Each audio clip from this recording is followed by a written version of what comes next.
Representing Vietnam! What's up, everybody? Welcome to the SEA Spring Tournament for the month of March. My name is Sparky878. Joining me today is the lovely part of the Creed. How you doing today, Creed? I'm doing pretty good. Had an eventful day.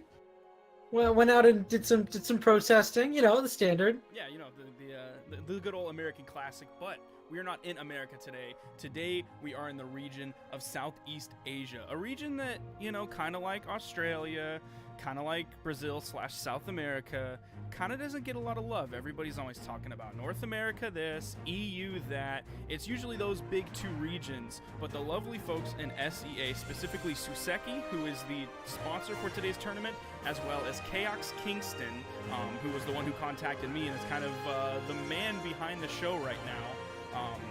Hopefully everybody is going to enjoy today's tournament. It's going to be a big one. Creed, do you know much about the SEA scene? I mean, not really. I know Tiger, and that's about it. I would definitely agree with you there. It's always been Tiger this, Tiger that. I mean, and even to be fair to SEA, like Tiger is the man in SEA. I'm looking at a couple previous tournaments and Tiger in first place, Tiger in first place, Tiger in first place. Like, he is the man kind of championing the whole SEA scene. He's been the man for the past 2 years who has been the chosen one for Southeast Asia. He's like the Daiku 2016 of Southeast Asia. What does that mean? That means Daiku was dominant in 2016. Okay. And you know, he's gonna be making the rounds. Everyone's looking out for him. I think the two other names I recognize on this bracket are Jerry K and Zexal. Yes. I don't know a lot about them. I don't really remember them that well, but I recognize their names. In the most previous SEA tournaments, I'm seeing among the top names are Hollow Triple X. I don't know if we're calling him Holox or Hollow Triple X. It looks like the tournament is going through a little bit of reseeding right now. So for everybody out there who was like, start it, stop talking, we don't care what you have to say. We're just killing some time right now as the tournament reseeds to maybe get a little better layout for everyone playing today. But among the top names, I'm seeing Dolan, I'm seeing Mist, and I'm seeing Hollow Triple X. I'm also seeing AD Reaper with some high placements. In the most previous two tournaments, it was Tiger, of course, in first, and then AD Reaper in second. And then one of the tournaments was Hollow Triple X in third. Then another one was Doranin as well. So those, based on tournament placings, those would be my best guesses for who is going to place well in today's tournament. Yeah, so I'm pretty excited to see what comes out here. Haven't seen SEA in a while. And of course, they've got a lot to show us. I think, just in terms of what we haven't seen from them in the past, in terms of what I think we can hope from them in the future. I know there's definitely a plan for more of these SCA and Australia tournaments in the coming year as the scene grows, both, you know, in the more well-known regions in NA and EU, and also in the less well-known regions of SCA, Australia, South America. And we hope to see more of that. Now, the bracket is still being reseeded right now, getting a little bit retooled. It's just kind of everybody figuring out where they should be on the bracket at this point. But what have you seen from Tiger recently? Like, obviously, you don't queue on SEA servers, so you don't get to run into him in ranked at all. Rank S is only currently in North America and EU right now. But have you heard anything specifically from Tiger? Do you know what he's doing right now? Well, I know he cut off a bunch of his hair, and that was really sad. I was very sad about that, and that was the most monumental thing I know. He needs to be careful. Sometimes it doesn't grow back. In terms of his playstyle, though, I can't really say I know a lot. I know he's every once in a while I hear him pop in and talk about, you know, X weapon seems like it's got some power issues. This seems underpowered, this seems overpowered, but it's very standard balance talk stuff. Mm-hmm. Nothing that's been like, you know, there's no clear indicator of I main this weapon and that is all I do. But he did actually just recently, and I am gonna leak this, so for anybody who's gonna run up against Tiger, he did recently post that he was having trouble with Scythe. So maybe if you're gonna be coming up against Tiger, maybe think about warming up your Scythe character. of course, you only have 15 minutes, so like, you know, that's not a lot of time.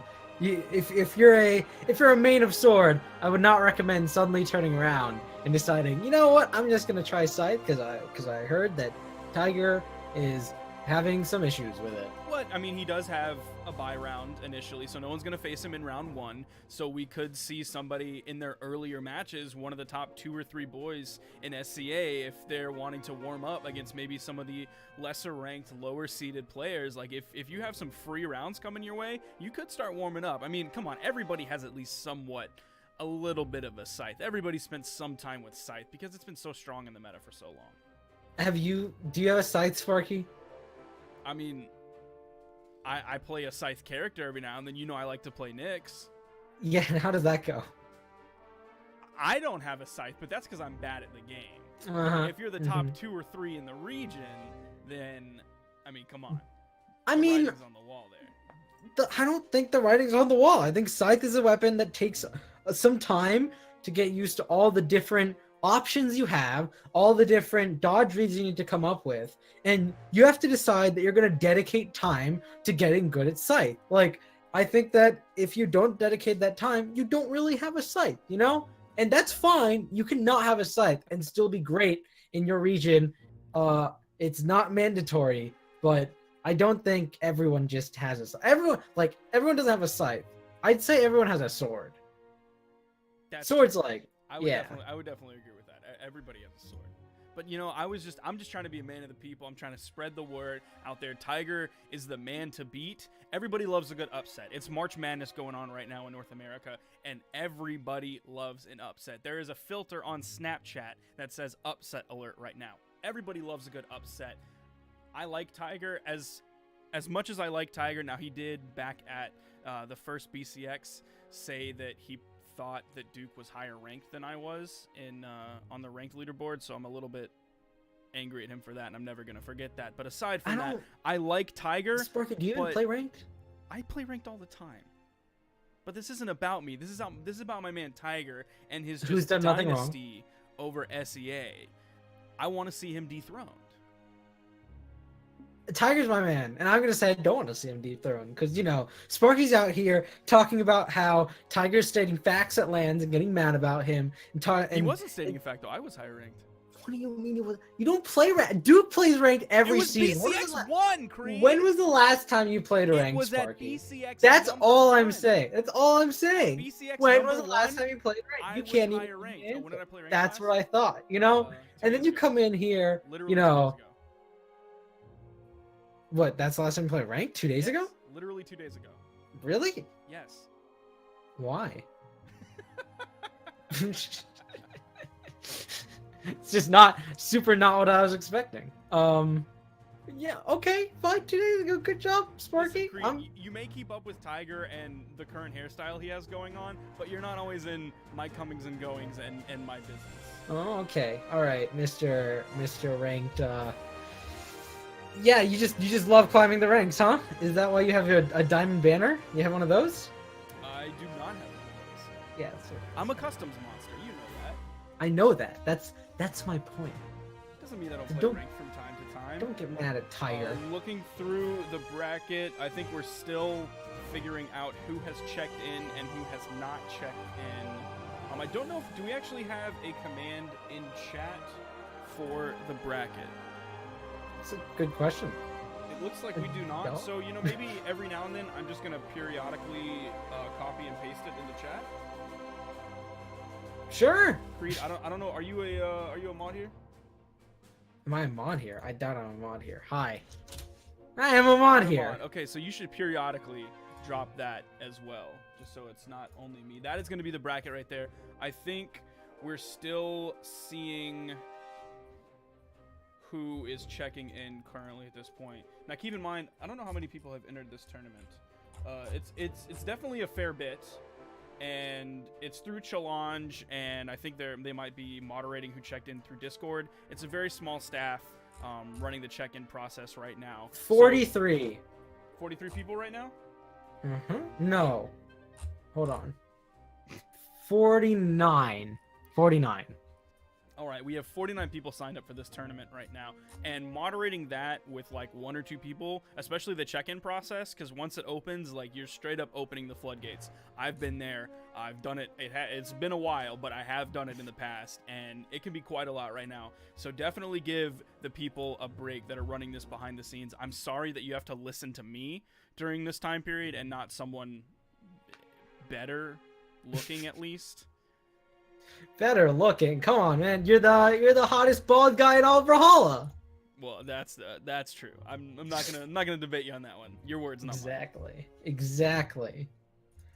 But of course, no one can compete with how Tiger looks. Unfortunately, we're not gonna be seeing much of him because he's gonna be busy, winning the tournament. Maybe. Okay, so we have Isaiah in this tournament. I think I'm gonna go ahead and just go out on a limb here and say this is the first tournament that Isaiah will be played in. Technically, there was a Maryland-Virginia LAN that happened, I think, earlier today. It started around 6 o'clock in North America, so there might have been some Isaiah there. But this is going to be like one of the first tournaments that Isaiah is allowed in, because he wasn't allowed in 2v2 for Brawl League Spring Fling. So do you think we're going to see Isaiah? And then, based on your answer for that, are we going to see Cannon today? Well, the tough thing is, does SCA like Cannon? And the answer is, I have no idea. So are we going to see Isaiah? Hard to know. But if we do see Cannon, I think we'll definitely see Isaiah. I think as far as Cannon Legends go, of the 3 that we have, Isaiah's pretty far up there. He's got some very solid signatures. Guns are a pretty solid weapon. Not to say anything bad about axe or sword, but axe is really more of a 2v2 weapon these days. Although I can't necessarily comment about its place in SCA meta. The sword's, of course, very good, but a lot of people don't really like Sidra's Sigs. So Isaiah, as far as a Cannon Legend, great, but we'll be looking out for Cannon's place in SCA. I would definitely agree with you there in terms of ranking the Cannon Legends on who is most likely to play. It is interesting, though, that we've seen more Zol than Sidra. Like, that kind of just surprises me. I don't think Sidra's signatures are necessarily bad, per se, but she does have sword, and like you said earlier, everybody has a sword. So other than the signatures, do you think that's the one kind of defining reason? We haven't seen a lot of Zol, but we've seen some Zol. I mean, the Zol that I've seen has always been in 2v2 tournaments, which I think has been very fair, because Axe as a 2v2 weapon is just very solid. But I haven't seen a lot of Zol in 1v1, and maybe that's just me not necessarily looking out properly. You haven't seen my Zol. Okay. My Zol bodies. I don't think that's true. Ask Magma Bob. I'm not gonna ask Magma Bob. I'm gonna ask people who are good. That's not very nice. Like, I wouldn't ask me about your Zol, because that's just not fair. I'm gonna show you my Zol after this. You're fine. gonna make me wake my Zol. All right, moving on. We, I believe, are very close to getting everything seated. I mean, the bracket looks good to me. But of course, I don't really know everyone in this tournament, so I'm sure there's the more minute seating things that need to happen. Oh, okay. The bracket now looks completely different for me. So yeah, it just refreshed as well. It looks different for me. Now, the biggest name that jumps out to me, and it's not for any reason that you probably think, but is STTP Devin. I saw that too. Have you seen anybody else with the STTP in their name like you have with Wilson? This is a second for me. Do you think that's Wilson and this guy? Is that an ode to Wilson, an homage to one of the top players in North America? It's possible, unless STTP Wilson's name is an homage to something I don't know. This man might be the killer. This might be my boy Devin right here, about to take the entire tournament and say, "Tiger, sit down." It's certainly possible. I wouldn't put anything past the SCA scene that I've never seen before, ever. So, I'm ready for big surprises. I'm ready for upsets. I'm ready for some crazy things to happen. Maybe some new true combos I've never seen before. Someone call in Doranin. Well, hold on now, because you just said that you're ready for some upsets, but sure. You don't know very many of the players except Tiger. So yeah. The only upset that you would see would be Tiger. So you're looking for Tiger to lose. Is that what you're talking about? I said I'm ready for it. That doesn't mean I want it. Well, so you're ready for Tiger to lose. I am prepared for the possibility. It will make me sad. I'm ready for Tiger to lose. I'm just gonna say it because I'm gonna take a stand. I'm gonna take a bold stand. It looks like we're getting some different people in the lobby right now, so it might be winding down. All right, Creed, I'm gonna hit you with a question right now. What are you most looking forward to in Brawlhalla Esports Year 3? Ooh, that's tough. I mean, it's probably got to be the EU lands. I think I'm really, really excited to see if EU can turn up on their own territory, and maybe just a little bit more excited to see them lose on their own territory. I would definitely agree with you. Especially since I hear Marshall D. Hackey, infamous land tournament predictor, has said that EU will win their EU lands. And we all know Marshall D. Hackey has predicted every tournament ever correctly. Has he said a single one even a little bit correct? No, he has not said anything correctly. But you know, apparently he's gonna stop predicting tournaments if EU doesn't win the next EU lands. So no, but I'm gonna hold him accountable to it. That's true. So that's definitely something to be very excited about. As far as other things, I mean, it's good that, you know, we've got those big lands, and we've also got the major championships, the seasonal championships for a year. Mm-hmm. Those are always just really solid. You know, we've got the smaller tournaments. I know the land tournaments that have started popping up lately have been really cool. Mm-hmm. The locals, I mean, those sort of, Raiden put those out there last year and got them running, and now, you know, we saw Toronto. We're seeing this new one. Believe you said Maryland. Yeah, MDVA. So that's just really cool to see more of those popping up. I'm excited to see where Rank S goes. That's a new thing that a lot of those top players are getting started in NA and EU. You know, more of that, and we've just got a pretty great year coming up. I'm ready to just see different things, and I think as the season progresses, we're going to start seeing more different things.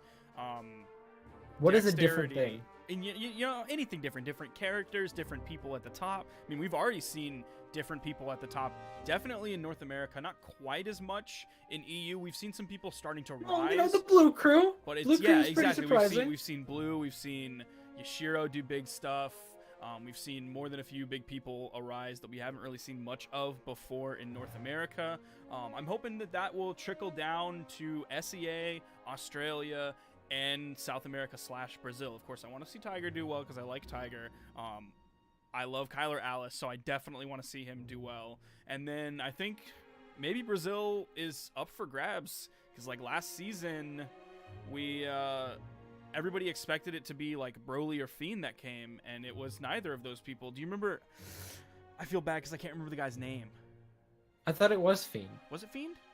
Yeah, Fiend was the surprise. Are you sure? I'm pretty sure he had the Hattori, speedy Hattori. Then it wasn't Broly and Fiend. It was Broly and Emperor. Yeah. Yeah, that's what it was. They were the two brothers? Yes, yeah. I believe so. And yeah, and people thought it was going to be either one of those two people, and it ended up being Fiend. You're right. Thank you for correcting me on that. But I think we are about ready to go if you want to go ahead and give them the go-ahead. But what? That's not what I'm seeing. Well, yeah, I mean, wait. What I'm reading is that there were 3 minutes until the bracket is finalized, and then we will be ready to go. So we have 1 more minute. T-minus 1 minute, 59, 58, 57. I'm just kidding. I thought you were gonna stop me there, Creed. Come on, man. I was like, I wanted to see how far you were gonna go with it. I'm really glad it didn't go over 4 seconds. I thought about just really like every number decreased my respect of you very slowly. Listen, you don't have very much respect to start off with, so I'm already starting real low on that totem pole. You know how I love to commit to jokes, but it looks like we've had. Never mind. I was just about to say we've had Quack in the lobby the entire time, but he just dropped. So I think it's gonna be maybe Chester Tank, and then someone else. I think the tournament has officially begun. The boys running the back of this SEA tournament, giving everybody a little bit of time to check in, I would have just DQ'd all of them. That's a good plan. That's totally worked out in the past.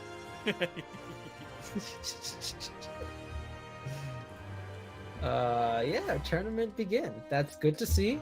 These guys are gonna be ready to go soon. And it looks like we have Chester Tank versus Kourus Lin. Now Kourus Lin is in, or sorry, Kourus Lin.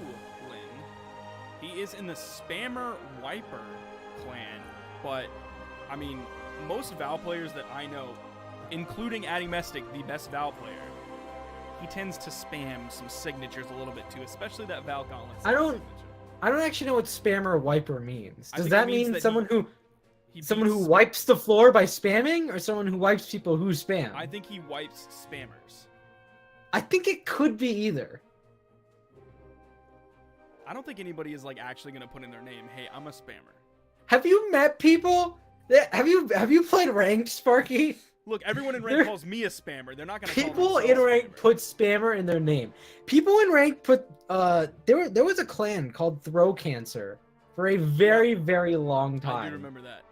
I think they're still around. They still love weapon throws. They put that in their name. They take great pride just in it. For a minute so that everybody can see this clean transition. Okay. Beautiful. I assume it was beautiful. I can't actually tell. Slick, man. That is super slick. I'm loving that.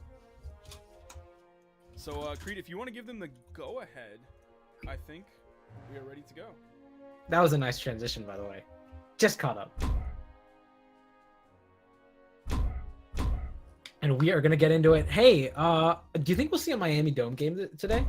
It's definitely not going to be in this set. I think we'll probably see some Miami Dome. People like Miami Dome in ones. We didn't see it a lot in Spring Fling for twos or Winter Championship for twos, because it's kind of small. But I think we'll see it in ones. I like it in ones a lot. Yeah, it's definitely one of those maps that makes it much harder to run away. And if you're finding an opponent that's very good at that, and plenty of those exist, it's like, hey, here's my map. Here's where I pull out the pressure that I can constantly put on my opponent that really just prevents them from getting away from my attacks. But we are going to be going to Blackguard, and I have to think the higher defense is going to be something to go Isaiah's favor. Some good damage coming out from the cannon. Already has Kourus in the yellow. Nice side signature. Kourus without a weapon now for 15 seconds. Finally picks up the sword. And it's pretty good to see that side signature not kill in orange, or else that Val would be dead. Yeah, that was hotfixed very, very quickly. That's why Isaiah was banned in Spring Fling. Not just because of the character or something like that, but specifically because of that. And there it is again. He's definitely trying to make good use of it. Now switching to the guns. So far, got that Val in the red. The neutral sig almost gonna kill. Chester looking to finally get this kill with the recovery, and that's gonna do it. Takes the first stock. Picked it up very cleanly with that recovery. I love neutral light into the chase dodge. I absolutely love that. Oh no, this could be Chester. Big for Chester Tank. Not a lot of damage, but he's still keeping Kourus away from that weapon. Kourus looking to finally pick up that weapon after being off stage for so long. I think trying to just get away from that pressure and almost making a big mistake there. But got the gauntlets now. Looking to make an approach on Chester. Can't quite find it with that neutral sig. And Chester's just catching with all of these gun hits. Almost gets that gun neutral sig dodge read. Can't quite get it though. No kill on that recovery. But looking to take this next stock very quickly. The recovery from Kourus. Not going to get the kill. Chester starting to fish a little bit for those recoveries for the kill option. It's going to be the weapon toss, though, from Kourus. Lin is finally going to take off Chester Tank's first stock. But Kourus, ooh, that is a very red stock on this blue Val. Now I'm going to try to make that weapon to not work. First a down sig, then the neutral light. But the second neutral light is instead going to get punished by the signature, and Chester takes the full stock lead. Now, Chester is using St. Patrick's Day colors. Is St. Patrick's Day a thing in SEC, you know? Well, technically, it is four-leaf clover colors, I'm pretty sure. Okay. So, the day itself does not need to be recognized to enjoy the colors. Oh, of course. As far as if the colors exist in the region, I have no idea. Chester is just completely demolishing the stuff from Kourus. Just now getting into yellow. Kourus with a nice dash to the insig. Sorry, neutral heavy. Really nicely done there, but unfortunately the string is going to come to a halt as Chester gets back on stage, hits him with a signature, and that's going to be it for Kourus stock. Player 2 wins. That's game one. It was a really nice unarmed string that was going on there at the end. I kind of want to see more of that, and I feel like Kourus can definitely take the next game if they can keep on that pressure. Looks like Kourus taking a moment to catch some breath, maybe figure out if he wants to pick a different character. No, it's still going to be this Val. Interesting, no stance on the Val. Pretty much every Val player that I've seen chooses the strength stance, but actually Kourus is now going through a couple different characters. What does the strength stance take away from Dex? I don't remember. It might be movement. I mean, like, I feel like there was definitely a moment in Brawlhalla meta to just take away from Dex whenever possible. Yep. After Dex got nerfed like 9 months ago. But now that Dex has sort of made a comeback, you know, it's really up to players to look at Dobrain's spreadsheet and go, hey, do I want Dex back now? There was I know Dobrain actually made a thing where a clip from Twitch where he was like, I'm going to look at every single character and say which stance I think is the best. Super helpful. Was that recent? Because I actually would love to go back. That and was look at recent. Yes. I will find that at some point. Yeah, I would love to go back and look at that. Because usually I will just pretty much favor strength 100%. Even though I like defense, a lot of the defense stances will take out of things that I necessarily don't want to lose one out of. So I just usually default to strength. And as we get into game two, we're seeing a legend switch. Kourus has switched to Sidra. Now we're getting some double cannon. Now, you mentioned how people don't favor Sidra signatures very much. I like the side signature on cannon quite a bit, but other than that, I'm not a huge fan of any of them. And even so, the side signature, I like it, I don't love it. Oh, it's pretty fair. Ooh. Hits that signature, and Kourus is not going to be able to make it back on stage after that sig. Gets sent down into a really nice knockback angle, and especially on Shipwreck, really hard to get back from that. Now that D-Sig, that's kind of like the Ragnar down sig on cars that people will run over the edge. You don't have to commit quite as much. Like that, the down signature on Isaiah has quite a bit of range. He was able to stay back really far, almost far enough to avoid like a jumping side that's getting through it, but he is still just taking Kourus to win from the left side of the stage to the right side of the stage. He's looking at a knockout right now on Kourus. Charging that down sig all the way on cannon. Kourus finally makes it back and gets a weapon, but unfortunately is going to get hit by that really nice neutral sig read behind Chester. That's going to take the second stock from Kourus, and Chester's looking for a restock at this point. Kourus is going to have to change up the recovery options, the dodge options, the movement options, something like that, because you see Chester has the reads on her, he has the reactions as well. Now with the sword is unable to avoid that down sig after already having committed to the side air. Looking for a third down sig. Chester maybe getting a little bit greedy. Does get punished there. He almost But got it though. Kourus is gonna fall, and Chester gets a solid 3 stock.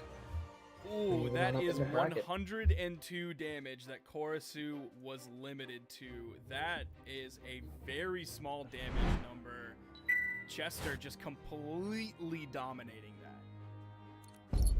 Unfortunate for Kourus, not out of the tournament yet. Gonna be going down into the lower bracket, and we're gonna be looking to see what game we get next. And as I'm looking at the bracket right now, I believe Chester is in a completely different place in the bracket than what I thought. Yeah, okay, so that was round 1. Yes. And I assume we're gonna be looking at round 2 next, whoever that might be. It's looking like round 1 has mostly finished up. There are a couple sets that have yet to be played, or at least haven't been reported yet. Tiger will be making his first match appearance in round 2. I don't know if that'll be on stream or not, but he was able to get a bye into round 2. Jerry K also getting a bye, one of the names that you mentioned earlier.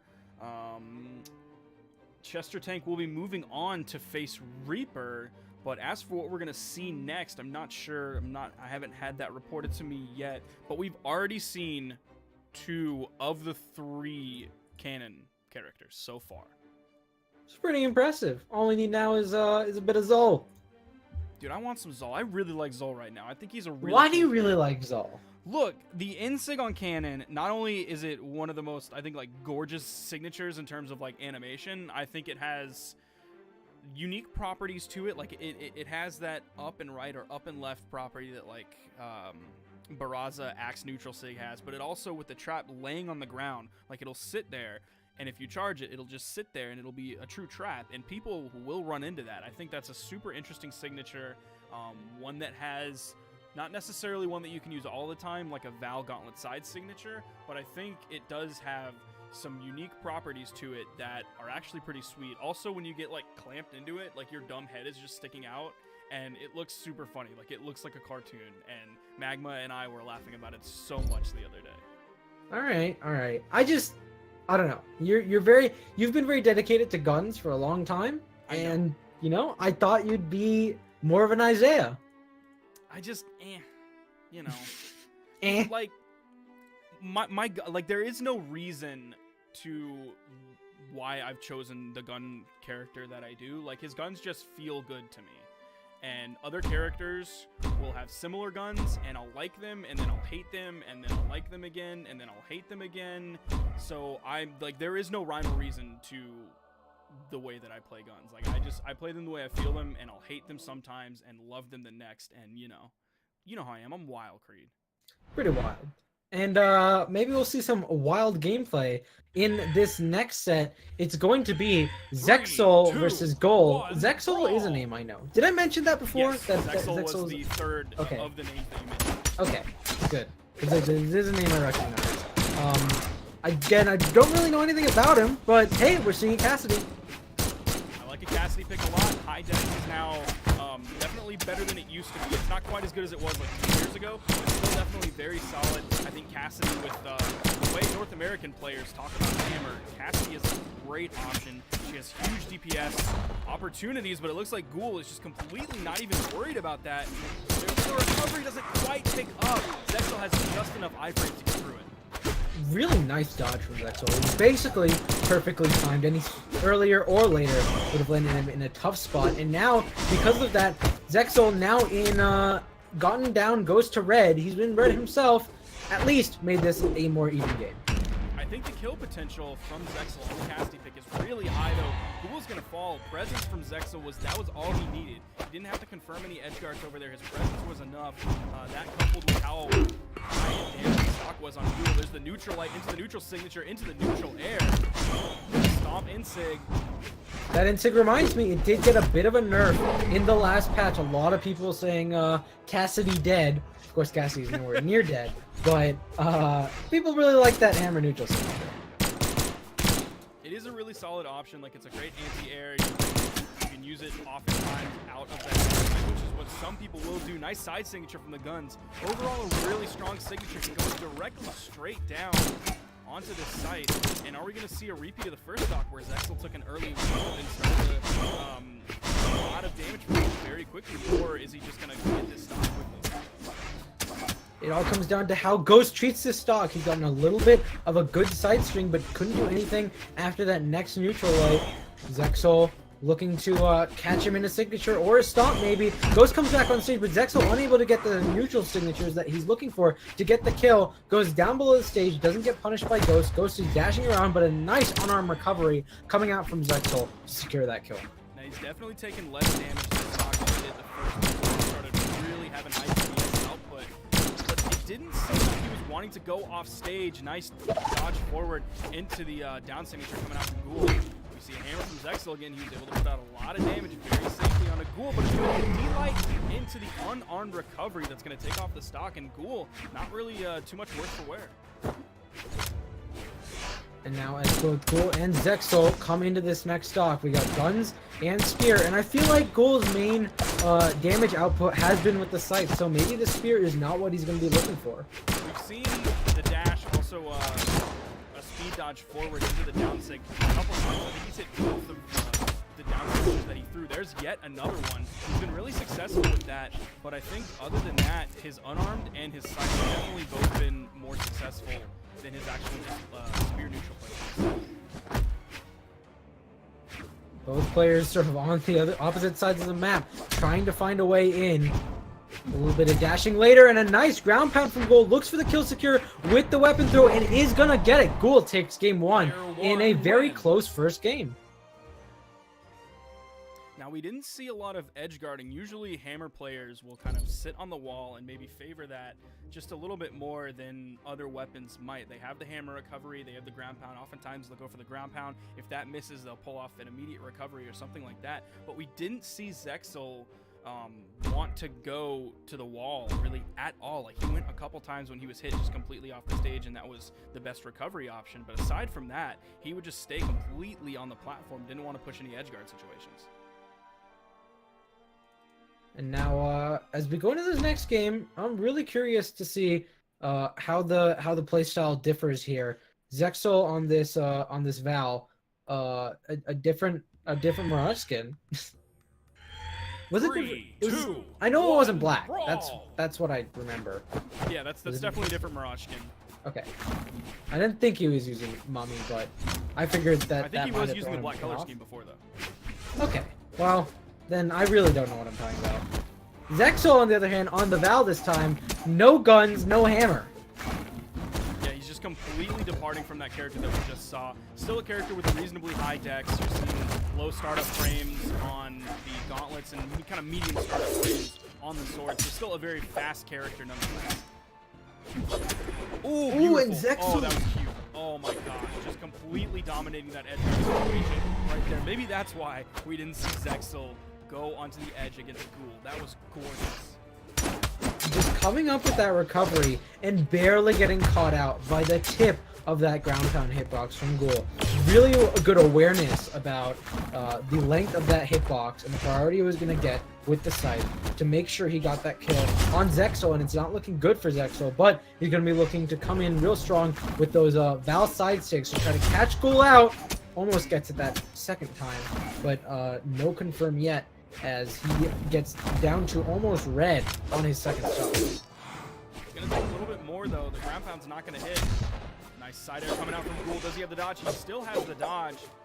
You see him like he's not afraid for that offstage play, taking his time getting back onto the stage. Because, ooh, the gravity cancel side signature gets stuffed by Zexal's sword side signature coming out of this Val. Which was extremely surprising. It was basically the very top of the jump of the side sig that got him the priority there.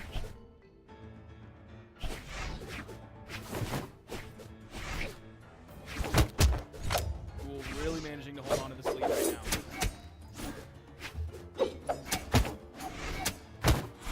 now. Side strings coming out. The beginning of those side strings, Ghul, I think, is really good at racking up the damage, but it's not really like the heavy side strings dodge reads that we see out of Ghul. It's more like get a few hits here and there, but enough that really puts the pressure on the opponent. And he's getting them consistently. Like you said, it's not like 5 hit, 8 hit strings, but it's 2 or 3 hit strings regularly, and with him taking very much damage. And he's avoiding those just raw signatures that are coming out of Zexal. Like, he's found less signatures than he's been able to hit. That side signature from Val, one that he's been getting punished quite a bit with. It's going to be a ground pound from Ghul. Player one wins. That one heavy-handedly. Yeah, it was a big departure from the much closer game one. I think that Val pick really wasn't working out for Zexal. And that is going to be the set. Just like that, you're going to look at our faces again because that set is very, very over very, very quickly. Looking at the rest of the bracket real quick. It looks like Tiger took his first game 2-0. Zexal, like you said, a name that you know, and there's a reason that you know that name. Jerry K, I think, is still waiting for his match, as that's the other name that you said. It looks like round one, other than the set that Jerry K is waiting on, has been completed. And it looks like, yeah, that set right there was Ghul making it to round 3.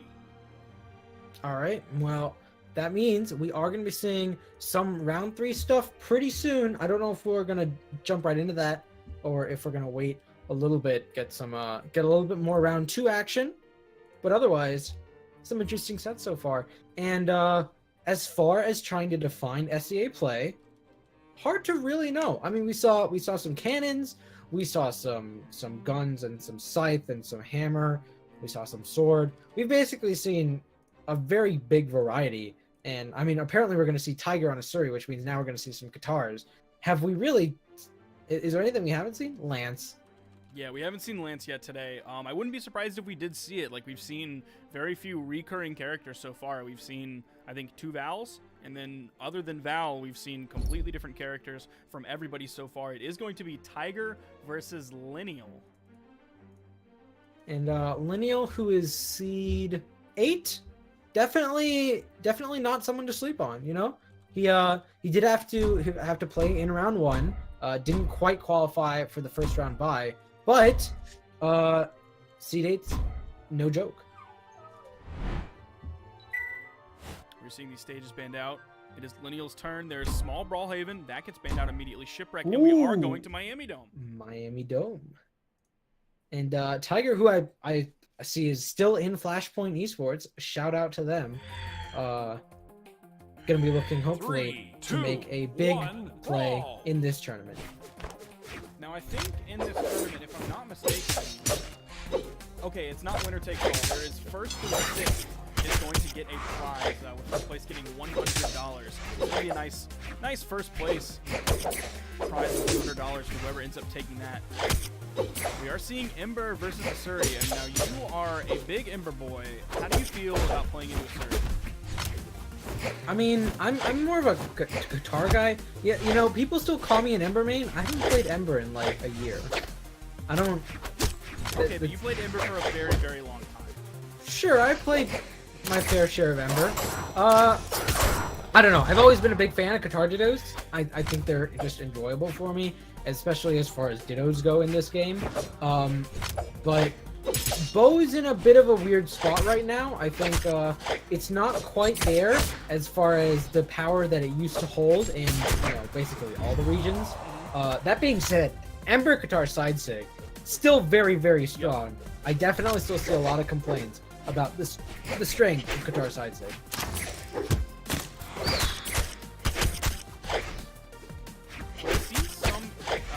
Suri players start to do is the dare into the down signature. Sometimes the side signature, usually dare into down signature, and it catches me up a lot. Now it's just because I probably don't dodge correctly, but it does cover a lot of dodge options. I think we saw that maybe once from time to time. I can't comment specifically about dare into down sig, but down sig in general, it's just a really good sort of like I'd almost call it a riskier sword neutralite, right? It's got these bigger hitboxes that stretch out for quite a while, and it's got some good kill potential. The main problem really is that it's just punishable as a signature, but it makes up for that with its higher force. Sidelight coming up from Tiger. You're seeing him being very paced in his approaches on Lineal right now. Lineal does have the range advantage with the bow in his hand. Nice sidelight there. Tiger doesn't quite pick up the dare or the ground pound on the edge, getting just around that side air coming out from Lineal. The neutral, like the weapon toss, does not connect though. Both players in the red on their second stock. Yeah, I was just gonna say, both players extremely even in this second stock. Tiger not looking maybe as dominant as a lot of people say. He might be struggling a little bit, or maybe he's just trying to get the read on his opponent so he can get the full download in game 2. He is just now starting to fall behind though, and that was kind of a really long second stop. We're almost 3 minutes into this game, so both players surviving for a really, really long time. And on Miami Dome, you usually see some early knockouts. Maybe not the earliest that we've seen. Like you see some earlier ones on King's Pass and other stages. But I would say those blast zones on the left and the right are closer than average. Tiger coming in with a lot of great neutralites, good neutral signature, and he's gonna clean up the. Oh! He drops the light in the ground pound. There's the dare. What is happening? What is happening? Player 1 wins. I gotta respect trying to take it home in the end. Like you saw that huge string that came out from Tiger that looked like it was completely over for Lineal. Then Tiger dropped the D-Light into the ground pound. And like Lineal at that point saw blood in the water, was like, I'm gonna finish this up. I'm not gonna let him get any more strings. I'm not gonna let the kill potential come out. I respect the attempt from Lineal. I really do. And yeah, Tiger had such a good string going. He even connected that down. I saw that downlight connect, and I was like, okay, it is over. And then he missed the jump button, and so didn't get the ground pound, which put him in a really bad position.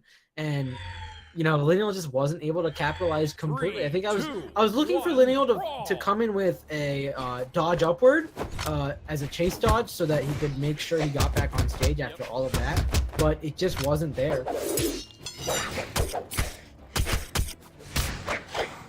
Tiger does have the sword in his hand. That's what he had in his hand when he did that gigantic string that you just saw from towards the end. He tried to hit that side string, but not quite as well placed as it was last time.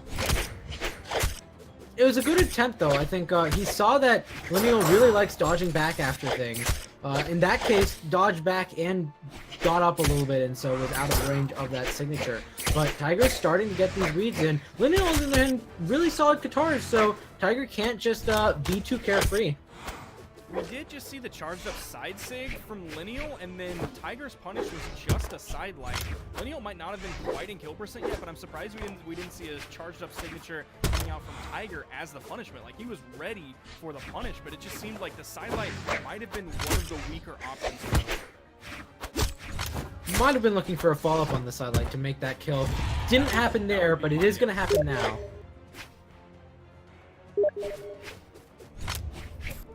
Now coming into the second stock is going to hit by a side sig, and we're down to an even game on the second stock yet again.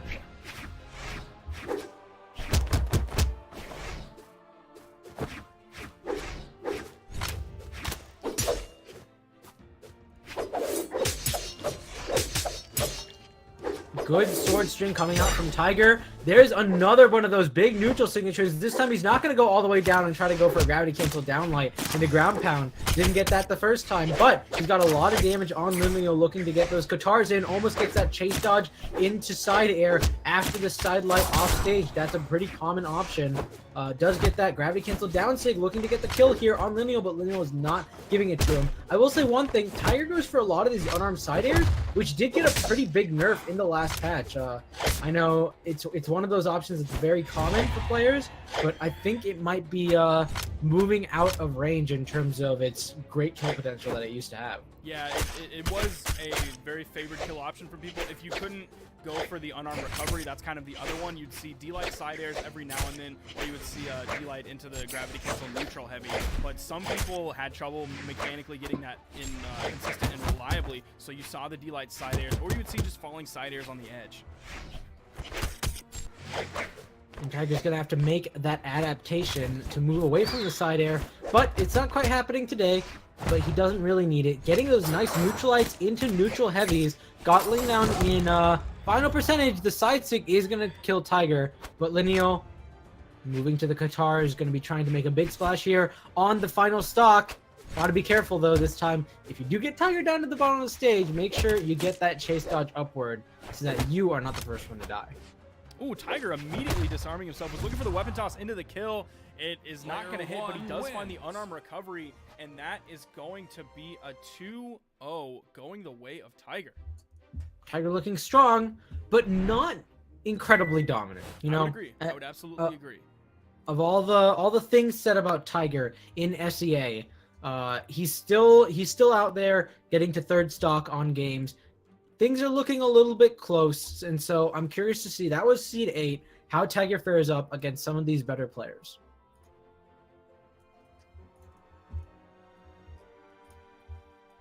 And speaking of better players, it looks like we're going to be watching Holux.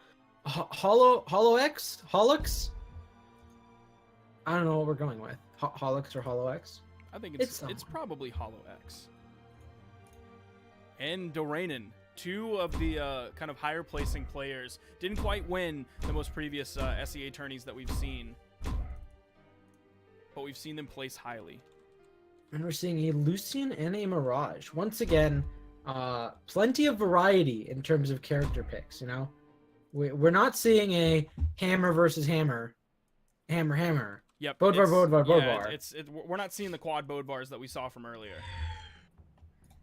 And as we get into this game, 2, 1. we're going to Shipwreck, which we've seen before has great kill potential off stage early on, catching a lot of players off guard. Gotta be careful there. Also, we have the tiny sidewalls, so we could see like the Lucian Qatar down signature and also the Mirage Spear side signature that just kind of peek over that edge and have that downward spike. Ooh, a really nice dash jump into ground pound coming out from Hollow. It was a great option. Wasn't there, but there's that side signature, and that's going to be the first kill pretty early on. Not only early in terms of time, but early in terms of damage as well. Hollow X has taken very, very little damage. Not even the yellow. He's already lapped Doranin. And now Doranin's looking. He had the guns to begin with, looking to see if the Qatars maybe fare a little bit better. Hollow, however, taking his time on those approaches, getting those sidelights. Can't quite get the downlight follow-ups that he's looking for, but it's enough that he's gotten plenty of damage down on Doranin, who's just looking for a bunch of Qatar downlights. Isn't going to find them, however. Gets sent out by that spear side air. Now picks up the guns, almost gets caught by that side sig yet again. Light side air, but it was on the wrong side for Hollow X to kill just yet. Nice counter coming from Doranin. He tried to read the dodge down into the left, but Hollow X is just going to keep extending this lead further and further. Not even anywhere near kill percent at this point. And Hollow doing a good job keeping pressure off stage. Doranin manages to come back, get a neutralite, try to pull that down sig on Hollow that he got hit by before in the form of that side sig, but to no avail. Hollow jumps immediately out of that area and is going to come back on stage and put more pressure down on Doranin. Doranin looking a little bit impatient at this point. You're seeing the signatures come out. There's the down signature. You've seen the side signature come out. Doranin just has had no luck with him so far. There's the in sig. Hollow just completely floating above them, being very careful. He can take this 3-stock if he's careful. He does end up eating that side signature. I think he probably expected a dash in, trying to punish it with the down signature coming out from that Mirage. Yeah, he did say he could make that 3-stock work if he was careful, but unfortunately, that spear down sig, just neutral on stage, wasn't really the most careful option for him. Of course, that's probably fine. He's got 2 more stocks to work with. He doesn't need to be incredibly careful. But Doranin making some good damage work here. He got some really interesting neutral unarmed damage in. He almost got that neutral heavy. That would have put Hollow in probably a bit of a dangerous position. I don't think it would have gotten the kill, but definitely that option selection is there in Doranin's mind. And he found a D-Light ground pound that almost put Hollow in another precarious position. Hollow's still managing to hold on, but there's the D-Sig, and it's max range going to be able to hit. Right on the left side of it, Doranin is going to fall in game 1. 618 damage. A lot of good damage coming out, and now Doranin is switching to Ember. More Qatars, less guns. And is this a new skin? I have never seen this skin. I don't remember. I think it might be.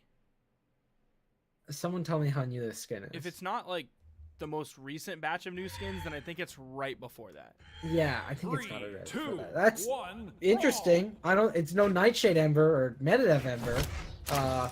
Although I know SEA might have a little bit of trouble getting their hands on those Metadev Embers. That's true. I'm sure but that's very tough for more than a few of them. Their only real options are Tiger putting them on the black market after grabbing handfuls and handfuls of BCX, or those Twitter giveaways that you see. Well, either way, Doranin coming in with some good damage on Hollow, not looking nearly as dominant as before. And of course, as I say that, a big side string coming out, almost getting that ground pound. But fortunately for Doranin, it was in the push-off column. All he had to do was stay on stage and did a good job with that. Hollow's been doing a lot of these neutralite reads on Doranin, who pretty much dodges immediately. And he's gotten one of them down, but that spot dodge is not what he was looking for, apparently, on the last one. Now, Doranin looking for a big hard read on that down tick. Would have sent Hollow flying. Probably wouldn't have gotten the kill, but at the very least, he's making those attempts work. Again, you see these signatures coming out. He dodges through the weapon toss. This game is definitely much more even between these two, both at kill percent on this point. The falling recovery sends Doranin off the screen, not quite into the blast zone yet. You see the dash in down sig, and Hollow is going to take first blood in this match so far.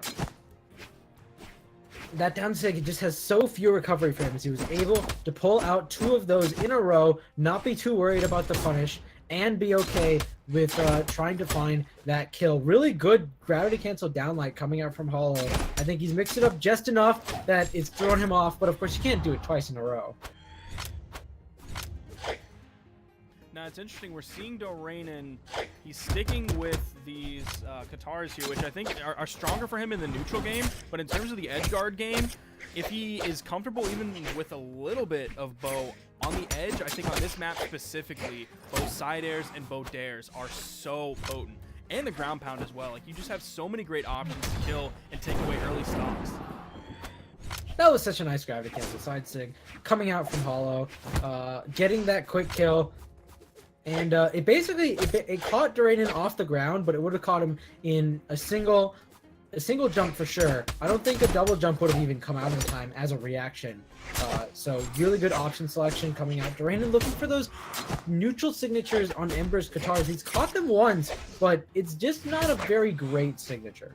And he's attempting it a little bit early. Like, Hollow was just now getting into kill percent, whereas before, like, he was in later stages of orange, so it's not like those would have been a kill option. And he's really opened himself up to punishment when he's behind, and when Hollow has been punishing him so often for those throughout this entire set so far.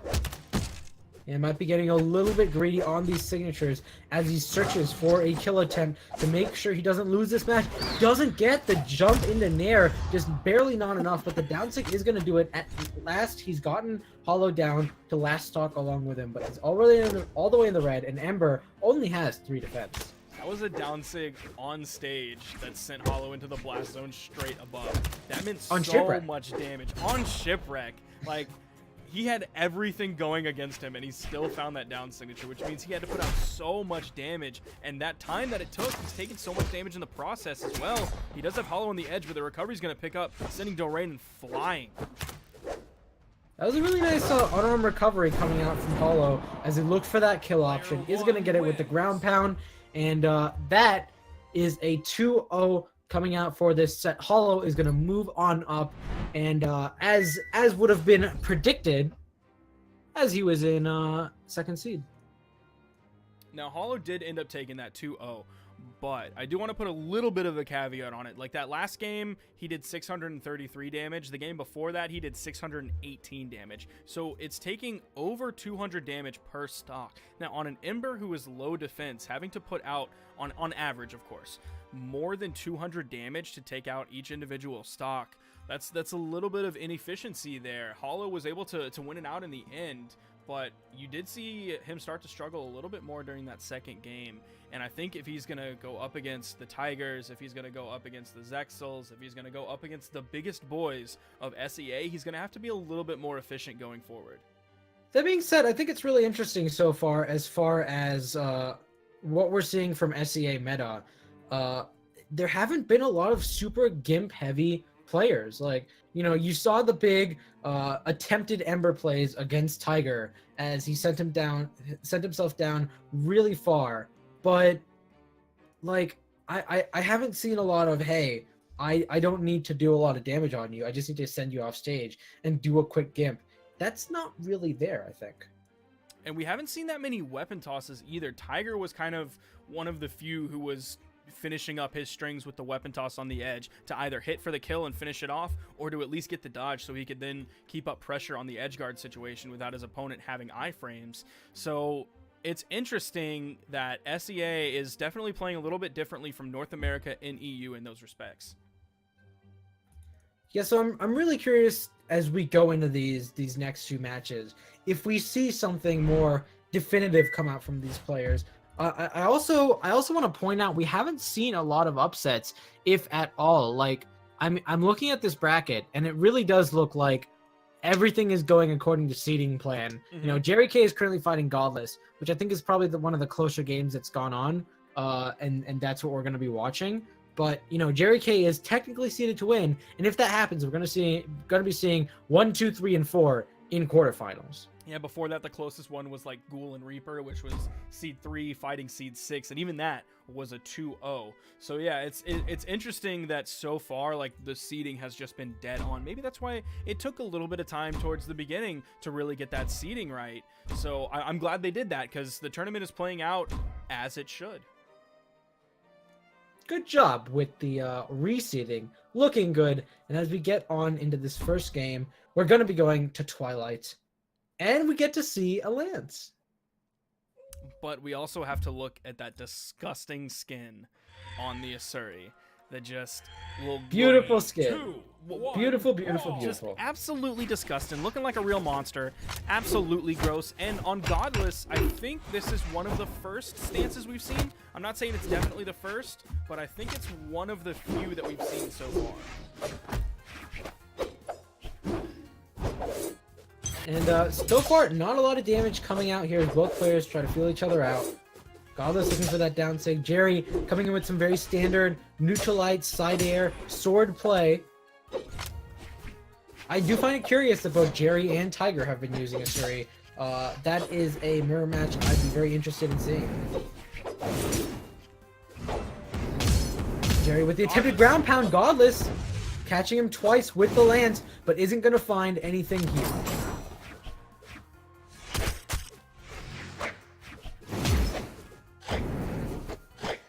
Godless starting to put up that damage. Jerry took an early lead, but Godless has taken very little damage since that lead was achieved. There's the side light. You're seeing Godless wait a little bit on those. He's not going for the immediate dare, the immediately neutral air that you see some people going for. He's waiting to get the dodge, so then he has free reign to do whatever he wants, but it's going to be Jerry K hitting the D-light into the side air on that island. That is going to kill very early.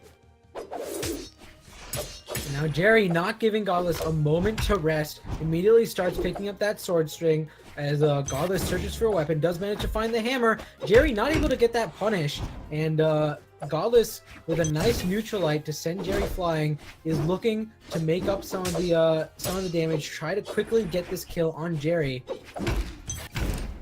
Oh, and the neutral sig is just going to bounce him off the island, not going to get that kill, looking for a hard read with the recovery. Jerry almost ran into it. That was a very quick reaction coming out of Jerry. Great read coming out of Godless. Ooh, the unarmed side air is going to ricochet Jerry. It's going to be the side signature with that hammer to finish it off. When Godless has the hammer in his hand, like, you're seeing a little bit of Lil Cap coming out, where he's throwing out a lot of spot dodges. He's following it up with the downlight. Oh my gosh, Godless hit the ground pound. The read on it, and Jerry just gets the nair, but Godless comes in with the ground pound and finishes it off. What a fantastic series of events there. Godless, as I was complaining before this set about how we haven't seen the big plays come out in these super early kills, Godless pulling out a really nice Gobi-esque lance, getting that quick kill, and the ground pound to finish off. It's not something I see a lot with lance players, but it was so effective. People don't really commit for the down airs into the side airs, and once they miss one, ooh, it's going to be a big ground pound. Godless cranking that recovery back, doesn't quite have the dodge after it to get back to the wall. But as I was saying, like, you see people commit to the dares and the side airs looking to carry their opponent off the edge. And once one of those misses, they just completely disengage and leave the situation. Godless did not do that. Once he missed, he was still there and still thinking about where Jerry was going to get back to the platform. So he threw out that ground pound, and then he kept it going further. Even when it looked like it wasn't going to go his way, Godless the man. Yeah, really well done. Like, Jerry capitalizing on that dodge upward and still getting caught out by Godless. And as we get on in the very end of this last stock, you can see Godless trying to make that comeback work as he was low on the first stock, almost getting that neutral heavy, but he's got to be careful. He knows Jerry's able to make it back even when he sends him into the depths, and that's exactly what Jerry did after that neutral heavy. As they both go off stage, Jerry in a bit of a dangerous spot. Godless does not go for that ground pound. I think that was a very smart move, doing the weapon throw instead. He knew Jerry could have easily punished him if he over-aggressed, and now both red, and the Nair is going to do it. Godless takes game number 1. That was super back and forth between these two. Jerry K took the lead early on. Then in the second stock, you saw Godless take the lead with that huge, gigantic lance string. Then towards the end, when we were talking about and gushing about that lance string, Jerry was just in the background doing work. Like, he was outputting putting some serious damage onto Godless very, very quickly, definitely keeping himself in the game. So those big reads, it's not just an issue of like, okay, once I get the lead, I'll hold it and then I'll win. Even if we're last stock red, I'll still have the lead, so I'll still win in the end. But Jerry K, like, he was able to get a lead, but then he lost it, then he came back. Godless didn't get phased when he lost the lead early on, then he had the lead. Like, back and forth between these two players. Really, really well played so far. And Jerry has been thinking about what it is about this lance that he can do, especially this 9 strength lance. Like you said, you know, that high strength isn't something we've seen so far, and I think that was very effective when it came to that early kill. Is that quick ground pound that, you know, Jerry was at the beginning of his stock, and that sent him way down. He only barely managed to get back, and then immediately got killed again. And so now we are seeing the Bodvar. I know someone in chat mentioned Jerry K. Bodvar. Here it is. I don't know what it means, but we're about to find out. I mean, he has the collector's edition skin, so if there's anything I know about collector's edition Bodvars, you better be worried. Better be worried. Thinking about whether. And a small Brawlhalla is on the I field. like that stage a lot. We get to see it. We really haven't seen like it so that far. stage. I'm very curious how these players will react to small Brawlhalla. Although, to be fair, it's not like it's a wild 3, map, right? 2, It's a very standard 1, map, but it's a good standard map, And it's a standard map that we haven't seen yet today. which is pretty cool.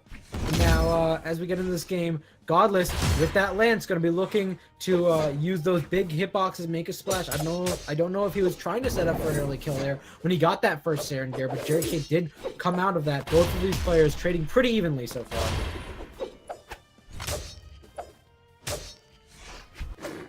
Jerry playing the vertical game with the nairs and dares. Falling side air coming out from Jerry. He has Godless on the edge. Godless with the weapon toss upward to keep himself safe. Ooh, staying just below Jerry. He knew he was going to fish for that recovery. And yeah, it's definitely a hammer player himself. Godless was out looking for that. Jerry is not going to over-aggress because he knows Godless has that hammer, but the downline in the side air is going to do it. Gets the first kill. Jerry coming out on top in the first stock. Godless is going to pick up a lance next. Is he going to be able to get a quick kill, or does he even need it now that he has unarmed? D-Light into the recovery, D-Light into the recovery. I was wondering if the first one was going to kill because he does have that 9 strength. It wasn't quite enough to get him up there, but the second one, Godless just had to stay on the platform, maintain stage control. He knew Jerry was going to have to go down there eventually. And speaking of stage control, Godless really held stage for a while there on Jerry. Even if when he wasn't getting the connection, he was still making it very difficult for Jerry to pick up that weapon. Unfortunately, wasn't able to actually capitalize on that. But it's definitely like Godless is right on the cusp of being able to take or put down a lot of pressure on Jerry. Jerry's just barely managing to avoid it. The chase dodge, the dare doesn't follow up, but he does hit the side air. Keeping the pressure up on Jerry at this point. Just barely getting out of the way that down signature that would have spelled certain death for him. Godless has a very solid lance. He's not charging those recoveries too long, telegraphing his movements, and it's going to be the side signature coming from the hammer. Good side sig, and now this time Godless coming out on top in this second stock. Like you said, big trading going on between these two. Godless is looking to maintain that stage control and not allow Jerry to pick up that weapon. This time he does capitalize on it, does manage to get that down sig, and almost sends Jerry down. This time Jerry's looking for that ground pound, and fortunately does not get caught in it, but you can see how much pressure Godless is maintaining with this lance. Unfortunately, is going to get hit by that hammer throw. And as we go into this last stock here, Jerry a little bit behind, but I can easily see him trading this back. I mean, we've already seen the damage get evened up, and now Godless is actually behind at this point. The hammer damage coming out. Big kill potential from Jerry. Gets the D-Light into the side air, and just like that, with taking next to no damage on that last stock, Jerry K is going to take it. I'd call that a straight 0 to death. That is what that was. He absolutely did not take a single hit after going down to his last stock. And here we go, game number 3. Definitely, I'd say the closest game we've seen so far today. And we're seeing a Vrax come out. Interesting. So He does have the Lance carryover. He doesn't have the Force, though. He's not using the Strength stance. That's what Viper definitely uses. We saw Viper tweet out that he got rank 1 global, I think, recently with the Vrax using the Strength stance. Strength stance is kind of the one that is favored by Vrax players, just to give that little extra oomph, to give it a little bit more kill potential if you're not able to hit those signatures. He's still going to have high movement speed, still has the Lance, but does he have a set of guns? We're gonna have to find out, or maybe he can just take it with Lance moves and signatures, because Vrax is able to do everything he needs with those Lance signatures. Jerry, on the other hand, is going to be keeping the Bode bar, and again, he sort of knows to look out for that Lance ground pound when it comes to the big swings this time.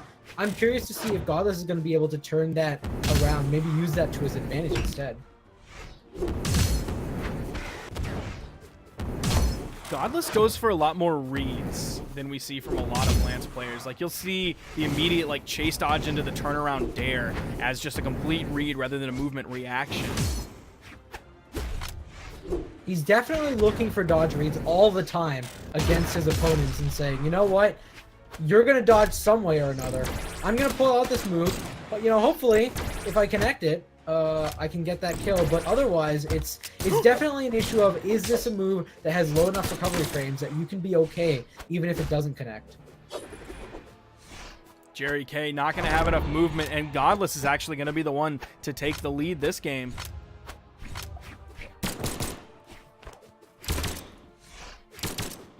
And here comes the stage control that Godless is known for when Jerry doesn't have a weapon, but it's not the same with the guns. He did not have that Lance, and with the guns wasn't able to really maintain all that pressure. Really nice dash into Neutralite after his dare. Got down a little bit of extra damage on Jerry, and as we go into game 2 now, Jerry's taking a little bit of damage. Although the last time we saw that, Jerry did a 0 to death, so gotta be a little bit careful. And he does have hammer in his hand. Ooh, back-to-back side lights. And a falling sider and a side light. Gets caught with the tail end of a side air, so it's not going to do the max damage. Jerry getting chased into the sky. A little bit of juggling coming out from Godless so far. Falling side air from Jerry. You see Jerry being very careful. He wants to maintain that stage control. He's not going off stage against Godless. We've seen all too many times what Godless is able to do when he carries his opponent off stage. There's a D-Sig. That might have killed back in the day. Which is just a scary, horrifying thought. Dude, it was great, man. You used to get that easy no, kills that's with not that. great! In orange, dude. It was the best So time to not be a great. Vrax player. It was terrible and terrifying, and Godless will not be rewarded way more than he needs to for the signature hit, nor will he be for these next few hits. However, he does get Jerry down to even damage, and he's gotten some really good damage. He's going to be looking for the kill potential. The recovery almost getting it, but Jerry barely above that hitbox. Really well done, spacing that out and getting the follow-up ground pound. He was staying perfectly one jump height up. You didn't see him try to get greedy and go for a D-Light ground pound, trying to come in from the side and get priority on a gun recovery like that. He just completely waited for all of the blasts to come out. Didn't try to get in between them or try to get some goofy timing. He just played it the way you should. Like, that was straight textbook. Jerry with the nice downlight into there, sending Godless down. Godless trying to get a big recovery with that to get that kill that he's been searching for. Really good ground pound after that dash into sidelight. Really struggling there for just a little bit, trying to figure out what the kill option was that he needed, but he was able to keep things calm and get that kill on Jerry. And now he's going to last stock. He's going to be looking to get some damage, hopefully not get killed straight away. Does get hit by that ground pound though. Oh, Jerry, a little bit slow with the punish there. Godless is able to get back. It's interesting how both players have been able to stick to one another like glue. It's going to be Jerry finishing that set off. So well played with that side signature. Back and forth was the name of the game between these two players. And just such a close set in general. We're going to be looking for more Godless in the future. I can't wait to see what he does, especially against other players. You know, Lance is definitely one of the more polarizing weapons. And you know, in general, it's very much an issue of, is your opponent prepared to fight a Lance? And so I can't wait to see more of him in the future. Meanwhile, as predicted, seeds 1, 2, 3, and 4 are moving into quarterfinals. And from here on out, I believe it's going to be best of 5. Yes, that is true.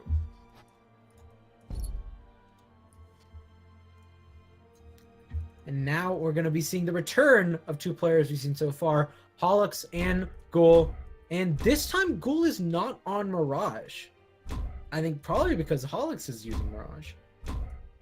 Dittos are something that a lot of players just really don't like to do, especially if they have a second character that's even a little bit competent, which this is a level 29 Val, so I'm assuming like he definitely has some time spent on this Val, and Hollow X's Mirage is only level 32, so they're relatively close to one another, 32 and 29. Yeah, and so we'll have to see, you know, how this Val stacks up compared to what we've seen so far from Ghul. And on the other side, of course, Hollow X. We've seen that Mirage before. It's done some good work. This is going to be an interesting match. 3, and we're going to Small 1, Mammoth. brawl. Now I wonder if Small Brawlhaven is going to take the place of Mammoth eventually, because this used to be kind of the most normal stage, but even so, it still has that soft platform that moves, so that's a little bit weird. It's not that weird. I know you're someone who thinks it's kind of weird. Yeah, you definitely don't like it, but Small Brawlhaven is like just straight up really, really normal. Yeah. There's nothing weird about it whatsoever. I am perfectly 100% okay with Small Brawlhaven taking the place of Mammoth. I think that moving platform is the worst thing in the world. I hate this map so much just because of that. And I think like if everyone else hated this map, I feel like that'd be fine. But I have to vocally announce how much I don't like this map because everyone just assumes that it's the most beloved map in the game. And I'm like, I don't know where you guys are coming from. It is the most beloved map in the game. If you're Hollow X, you gotta be loving this map right now. You've seen the damage potential he was able to put out onto Ghul, just completely chasing him and hitting him around the entire map, giving him a veritable tour of the entire Mammoth Fortress. Did you give him a tour of that black pixel that's somewhere in the background? I hear that bothers some people. I don't even know where it is. I couldn't tell you where it is right now, but I know Stevenator has told me that he does not like that single black pixel. It bothers him. So, what does it look like if you do the thing that Crocky has where it like blurs it in the background? Like what? Yeah, it gets rid of it. It gets rid of it? Okay. Yeah. Ghul making the comeback on that stock. He's only in yellow, and so he's pretty much brought it back.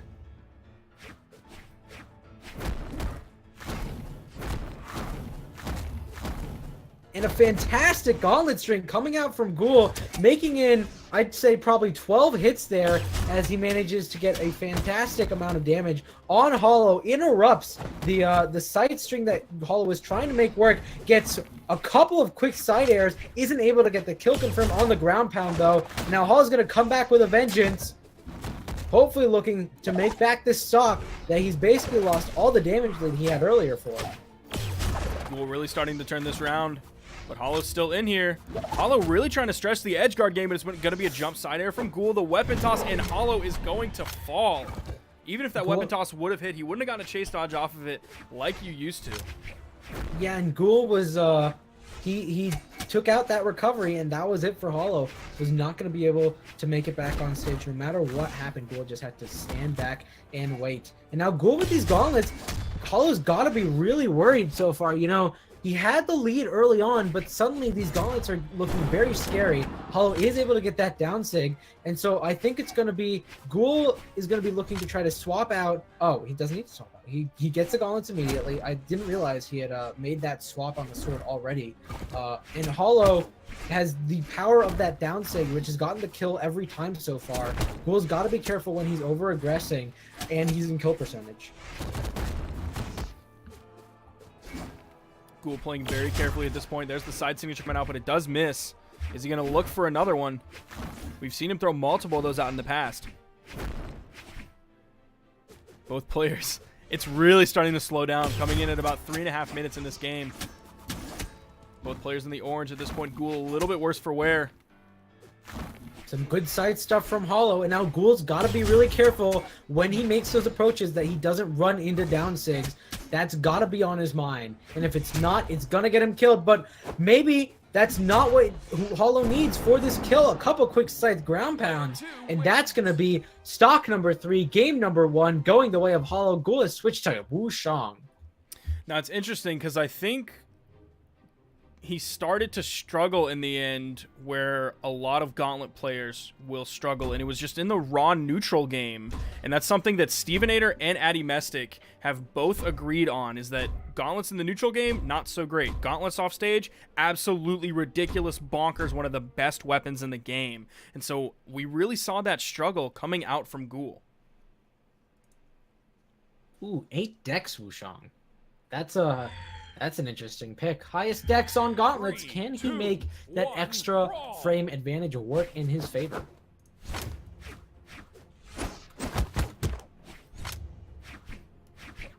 And now both of these players dashing around a bit. One looking for the approach on the downlight, the other with the weapon throw. And they're just going to go back. Ghul making good use of that dash jump into down diagonal throw that I've seen some players start to get used to. I know I saw Doranin using it all the time, over and over again.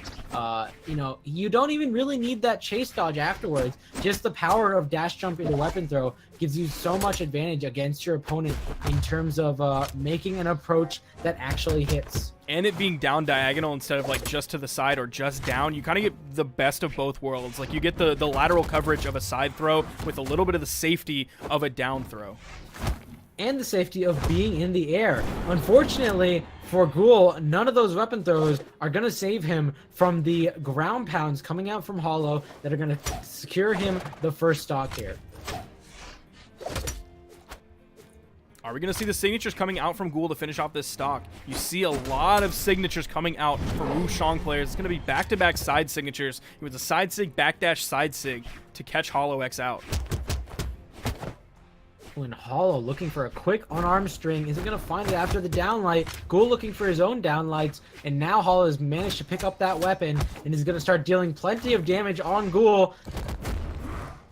Ghul comes back, but even with that dare, isn't able to find a follow-up that he's going to be looking for with those gauntlets.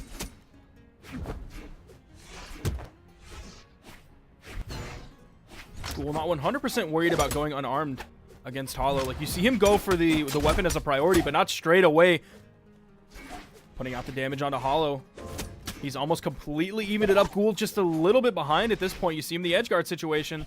Hollow floating, looking to pick up those dares, maybe redirect that force, but it's just going to be a raw side light there. The downlight not missing. You've seen the downlight as a regular follow-up off of the side light coming out from Hollow. Ooh, that was weird. Yeah, he hit that that ground pound right in the middle of the hitbox, and it basically sent Ghul at a very strange angle. Hollow, however, also in the red. Ghul looking for that down sig. It almost would have connected. Hollow with some really nice patience as he waited to fall down, came back around, hit the side sig, and got the stock.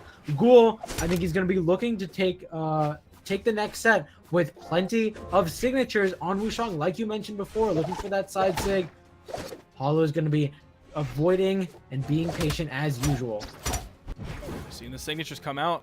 Hollow is building this damage at this point. Ghul almost orange on his last stock.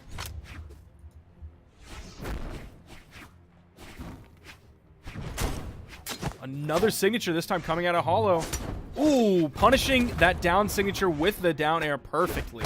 The weapon toss following up with the unarmed recovery. Looking for the breakdance. Getting a little bit greedy there, but he has room to play with. And meanwhile, Ghul just cannot find this kill. He's trying to use that heavy button as much as he can, but a ground pound on stage is not the option he's looking for. And now as we go into game 3, he's switching to Mordex, and Hollow looks like he's just got this read on Ghul. Now he's still looking for this gauntlet crossover between the Mordex and the Wushang that he just played, but he's also looking for a scythe to go toe-to-toe with Hollow X's scythe, but oh, it's actually going to be a Nyx pick this time. So he's just completely abandoning gauntlets. It's going to be the scythe that he's hoping is going to carry him into victory, but he also has a set of guns. I am curious to see where this goes. I think the gauntlet string that we saw from him once was amazing, but he never got it again. Yep. And I think that's pretty telling. It's, you know, maybe he was just feeling it for that one quick hit, but after that, you gotta think, oh, well, if I'm not winning the neutral game, if Hollow's out here expecting big gauntlet strings every time, I've got to try to switch things up. He is a smart Nyx player, though. He has the best Nyx skin. He has the best scythe skin. He doesn't have the best gun skin, but, I mean, 2 out of 3 ain't bad. That's That's an It's not interesting passing. assessment there. I'm curious to see how his best skin pick is going to come out on this match. Very early recovery, though, coming out from Ghul on the edge. He is disarmed. He's taken some serious damage so far.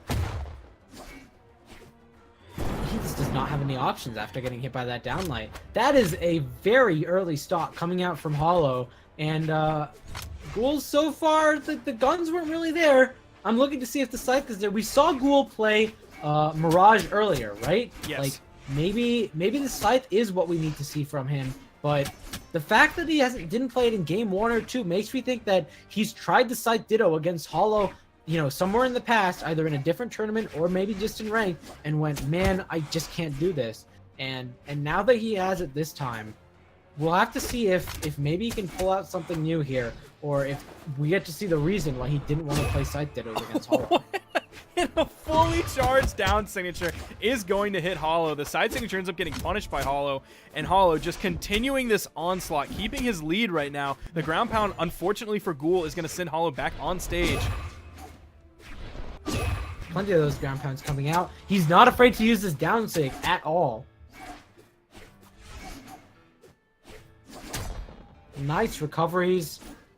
Hollow trying to make it back on stage. He knew to wait for that recovery, but didn't wait long enough. The ground pound is going to hit the bottom of the stage. Hollow's going to stay alive, but Ghul is really looking for this kill, looking for those recoveries. The down sig into the neutralite bait isn't going to work out in his favor, and Hollow still has this lead on Ghul. Ghul is looking for that down sig yet again. 2 more down sigs in a row, 3 down sigs in a row. Ghul, it's not working. I'm He's telling you. floating above you. At least try something different, maybe the 3rd time. Throw out 2 D-Sigs and then maybe an In-Sig because he's floating above you. But Ghul is just losing control of this game. Hollow X is just running away with it. A nice dare from Ghul. And finally gets that kill with the side air. That's going to be the first stock against Hollow, who has put Ghul down into his last. Ghul's got to be feeling a bit scared here, and now Hollow going to pick up his own scythe. There's going to be more scythe dittos between these two.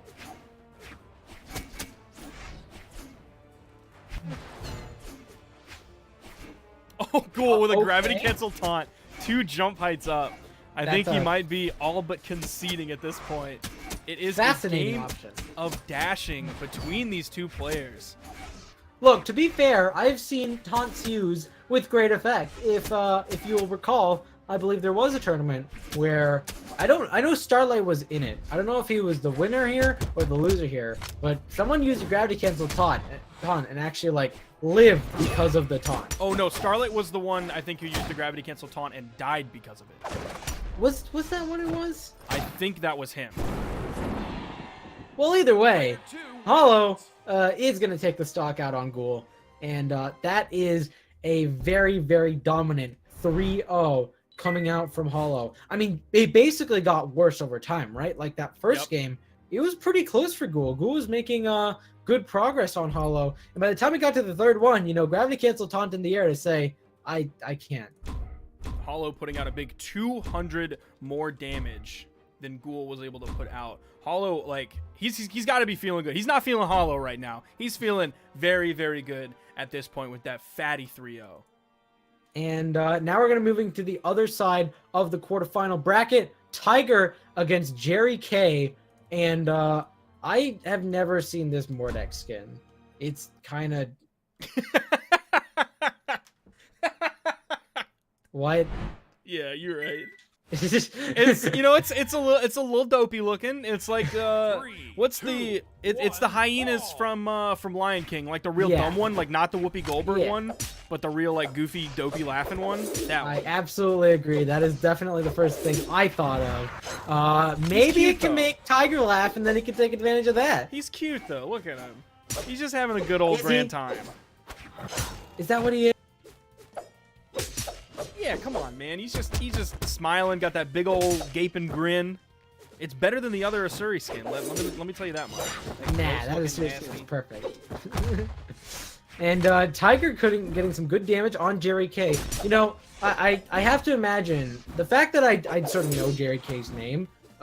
Tiger's probably fought him quite a lot, right? Like Jerry's been in the community somewhere over time for quite some time. So Tiger definitely has some experience against Jerry, but of course it is Tiger, and he's gotten some good damage so far. Good to point out though, you mentioned Tiger feeling bad about his matchup potential against Scythe. Jerry K's on Mordex. That's true. That could be the dirty counter pick coming out.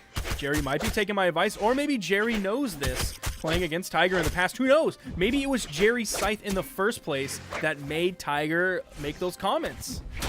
Ooh, big range. Beautiful range on that side signature coming out of Jerry K. The K stands for kill. Is that, are you getting official word from Jerry K that the K stands for kill? Look, I'm Jerry K's manager, and that's the K stands for kill. All right, Jerry K's manager.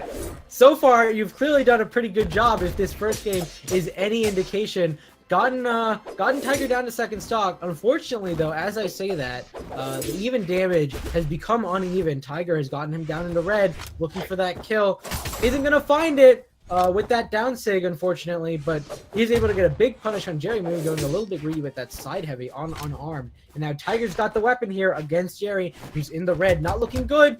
Tiger sort of walks in that neutral light, though.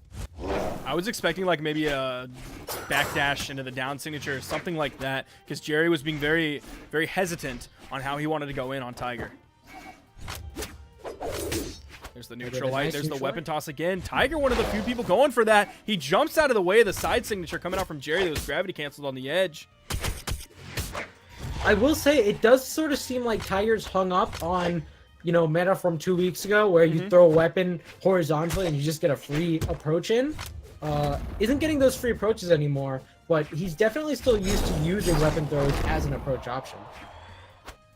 Big signature coming out from Jerry there to send Tiger off the top. And yet again, Tiger in a very even game when he's been seen in the past to be the big boy of SEA. He's won the last 3 tournaments. And unless Jerry K has changed his name on Challenge, Jerry hasn't even placed in the top 13 of those. Now, that could be he wasn't around for him, so he didn't play. I haven't checked the full bracket, but he didn't even place top 8 or top 13 in those. Oh, big insig from Tiger. Going to end it right there. Tiger's did a really nice job at cleaning up the last stocks, you know, despite the first 2 being very close, right? I feel like he gets this fire on that last stock that goes, all right, I really need to clean this up. And then he just pulls through every time. He just needs to flip that switch maybe a little bit earlier, maybe focus a little bit earlier instead of waiting for a wake-up call like when he's red on his second stock and loses that. If he can just have that focus the entire set, like, he's gold. As you go into this next game, maybe we'll see some more small Brawlhalla. No character swaps coming out from either player. We are seeing small Brawlhalla. Nothing is going to change here as we go into game 2, except hopefully Jerry K's mentality as he figures out what he needs to do to beat Tiger in this set.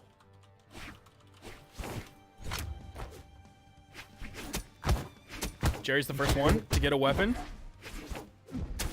Some good side damage. Maybe if he can keep Tiger off of a weapon and pick up that side, that could be the weakness he's looking for. He's gotten some good damage on Tiger. Tiger making it back on stage. And unfortunately, Jerry threw his weapon in that attempted string. And now he's got some gauntlets. Tiger probably feeling a little bit better. But hey, nice gravity cancel side sig on Tiger. There's a ground pound, and that's a kill. That was absolutely beautiful. He placed that perfectly.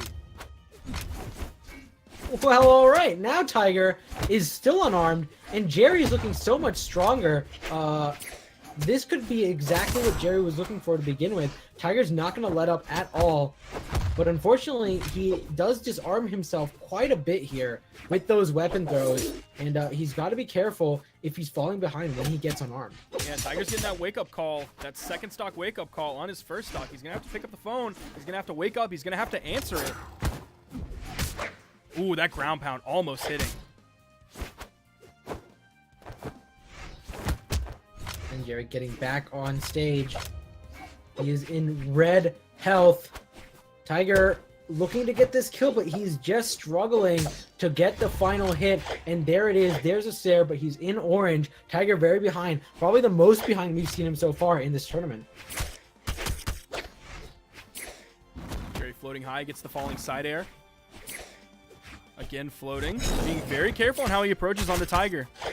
He knows the string potential that Tiger has brought out in the past. He's doing the damage. He's almost evened up the damage completely. Jerry almost gets that down. It's a really nice dodge read with a gravity cancel gauntlet sidelight into recovery to finish off the stock. Tiger's down to his last stock. Jerry, however, is in the orange. If Tiger is able to do a little bit better on his kill potential in this stock than the last few stocks, he could get it. Goes for a very dangerous side stick, but it pays out in the end. Gets one weapon throw, and now he's gotten Jerry down to last stock here for both players. Now, you talked about Tiger disarming himself. Jerry was the one who started out that final stock without a weapon in his hands. He does have the scythe now. That's definitely what he had more luck with against Tiger compared to the gauntlets.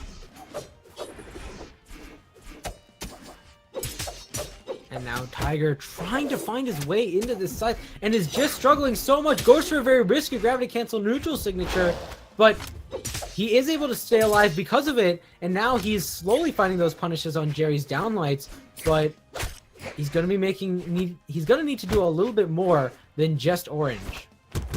He's just lap damage, Jerry in damage at this point. Jerry does have the gauntlets in his hands. Very strong off stage. Ooh, but Jerry, seeing the weapon spawn on stage, immediately abandons the gauntlets for the scythe. Back-to-back ground pounds and the weapon toss. He tries to float long enough to throw that ground pound, but Tiger, staying deep enough in the push-off columns, able to get back. You're seeing signatures come out from Tiger. It's a falling recovery coming out from Jerry K. Ooh, he doesn't get the read this time. And Tiger looking for that neutral heavy, which definitely would have put Jerry in a tough spot. Tiger's taking so much more damage than Jerry, but since they're both in kill percentage, Tiger needs one big hit. Jerry probably just needs a quick, he's looking for those downlights. If he gets the downlight ult, that could definitely be it. Tiger interrupts one downlight with a sidelight, dodges the wrong way on that weapon throw. Jerry is just putting down pressure, but a recovery is all Tiger needed, and Tiger takes game 2. He's up 2-0, despite how close these games have been. Straight up 10 damage difference between the two. These are so incredibly close. Like, Jerry could have had that at like 5 different moments. Tiger could have had that at like 5 different moments. It was so close between those two the entire time.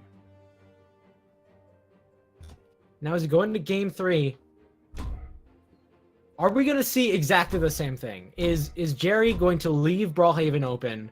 He's just stuck to his legend. Tiger is almost certainly going to go back to Brawlhaven. I mean, he's won 2 games there. Never mind. Okay. You know, I can just... Tiger, that's fine. Make me eat my words. For apparently no reason. You know, Brawlhaven was working fine. 3, but hey, we're going to King's Pass. brawl. Tiger putting the C in crazy. You didn't even... All right. Come on. You're supposed to... Yes, and, Creed. That's how improv works. We're a team. Are we though? We Tiger, are. Well, I thought we were. Tiger's my new teammate now that he's gone to King's Pass, honestly. Like, you don't even like King's Pass. I don't. Exactly. How can we be teammates? Your dislike... We'll see, because we cover each other's backs. Like, when we get King's Pass, like, you're happy. When we get Mammoth, I'm happy. We cover all the bases. Ooh, Tiger covering all the areas with down airs! Weapon toss from Jerry. Tiger still gets another down air. Is he going to get another one? I was honestly really surprised Jerry didn't go to the right side after getting hit by that last dare. I thought he was gonna say, hey, I cannot escape these Tiger dares, I need to move away. But he didn't, and unfortunately got hit by that recovery and then immediately killed. Tiger looking very strong on King's Pass. Shout out to the King's Pass pick. I mean, the King's Pass pick was smart coming out from Tiger. You saw how many dares he was able to hit in that middle section. The extended time that both players spent fighting in that middle section. You aren't really going to see that on any other map. Even the middle section of Thunder Guard, most people aren't going to stay there as long as they will in King's Pass. And Tiger looking to get more damage on Jerry. He's done a pretty good job so far. Jerry looking for those kill signatures. Neutral stick was a good attempt. Tiger with a nice neutral heavy. Looks for that side stick. Almost gets it. If he just held it out for a little bit longer, Jerry would have been out of options there. But Tiger isn't able to get it just yet. Jerry taking his time, a good sidelight, being patient. And now we're down to 2 stocks for both players, but Jerry's taking so much damage. He does have the weapon advantage at this point, but you just saw an unarmed sidelight end up killing on King's Pass. It's those really, really close blast zones, so we could see something from Tiger killing extremely early that doesn't require a signature or anything like that.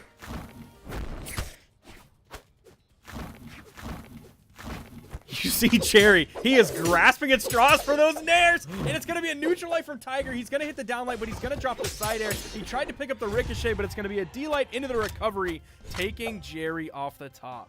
Big lead for Tiger. Now, this is the biggest lead that we've seen so far from him.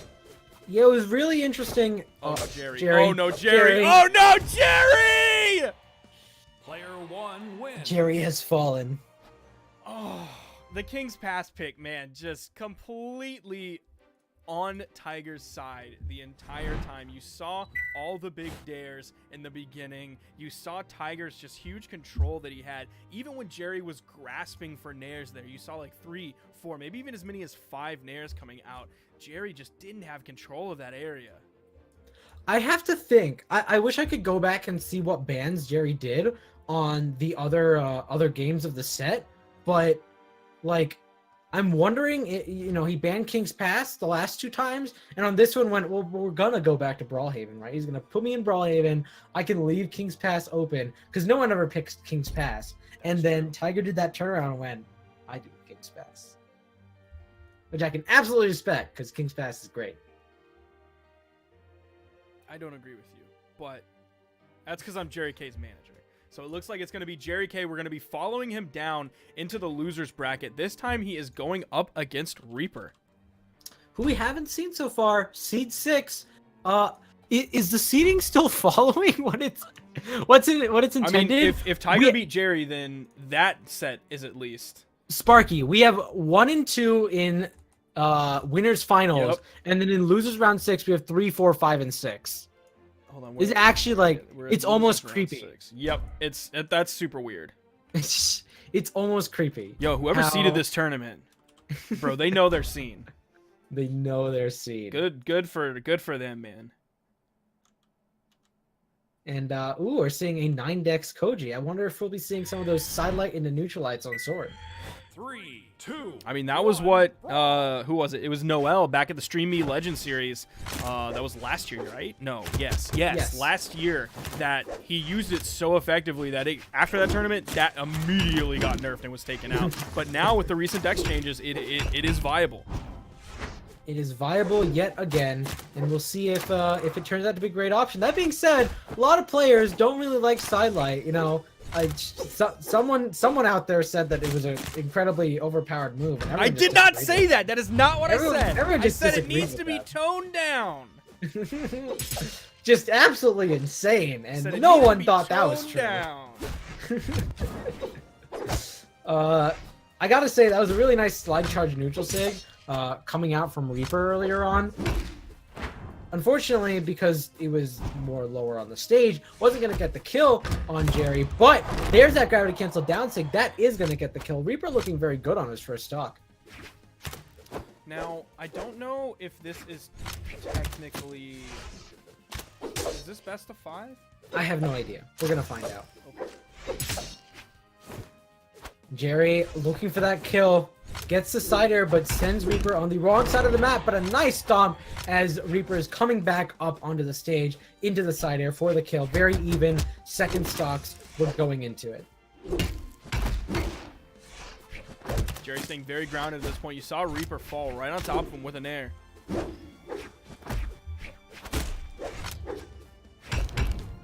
Jerry looking for those dare pickups. Ooh, an attempt on the ground pound, an attempted response from the ground pound with the bow, but unfortunately Reaper did not sort of move to that side to get that punish. Instead, he's going to get hit by that nair, get sent up by Jerry, and get killed.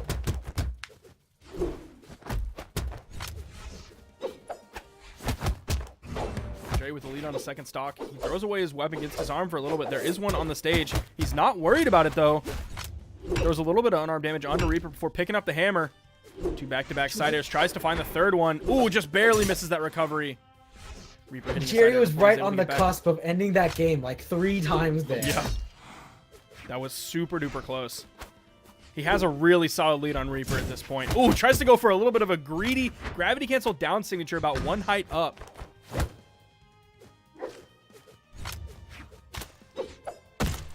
Ooh, and a nice punish with that neutral light and a good neutral signature coming out from Reaper. I really like his use of Koji Bow neutral signature. He's only used it twice, but it's connected perfectly.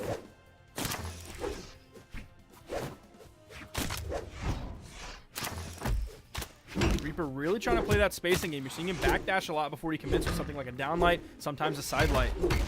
Definitely trying to stay far away from Jerry K, and I do not blame him. It is a D-light into the side air is going to take out Reaper. Now, is that a Singapore flag on Reaper's avatar? Ooh, you were asking the wrong person, brother. I'm gonna go with it is. You should I'm just sure. Google it. I'm sure if anyone's gonna call me out, it's gonna be the SEA chat. I'm But I'm pretty Google sure it. that's a Singapore flag, which means that's a pretty nice next to no ping, Yeah. if I remember correctly. That's a Singapore. SEA servers of Brawlhalla are in Singapore. How and I big is know some Singapore? people- How big is Singapore? Yeah. For a city, it's pretty big. For a country, it's minuscule. Okay.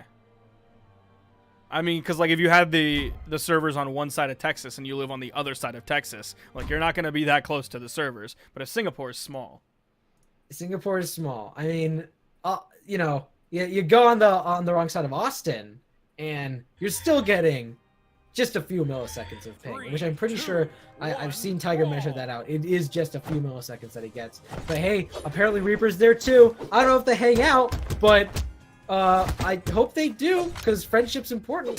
Duke and I were talking about. I mean that was the moral of the story on that was North American 2s, right, for Brawl League? Yeah, Was friendship is important.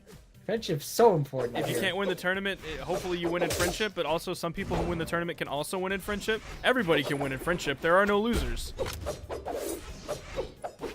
Reaper, not true. hopefully, hey, they both have the same sword skin. They Whose do. sword Maybe they're skin? friends. Maybe they're friends. Maybe they bought them together at a market in SCA somewhere. That's how the Brawlhalla market works. Yeah, it is a physical marketplace. Whoa, right into that. He's dead. He's got to be dead. He has to be dead, and he's dead.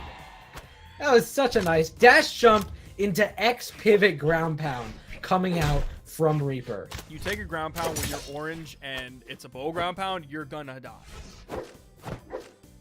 Reaper making it back after getting hit in that unfortunate angle. Jerry really looking for this kill. The unarmed side air is not going to do it. Looks at that ground pound and says, that's scary. I can't punish that. Ooh, Reaper not landing on the platform. Could be bad. A couple weapon throws, and he is dead. He accidentally fell through that small platform. Classic North American hammer edge guard right there. A couple weapon tosses, and that's all it takes once they're in the red. And stock number 2 looking very even between these two. Couple good nairs from Reaper. Jerry definitely on the edge, but at least he has that one game to work with, right?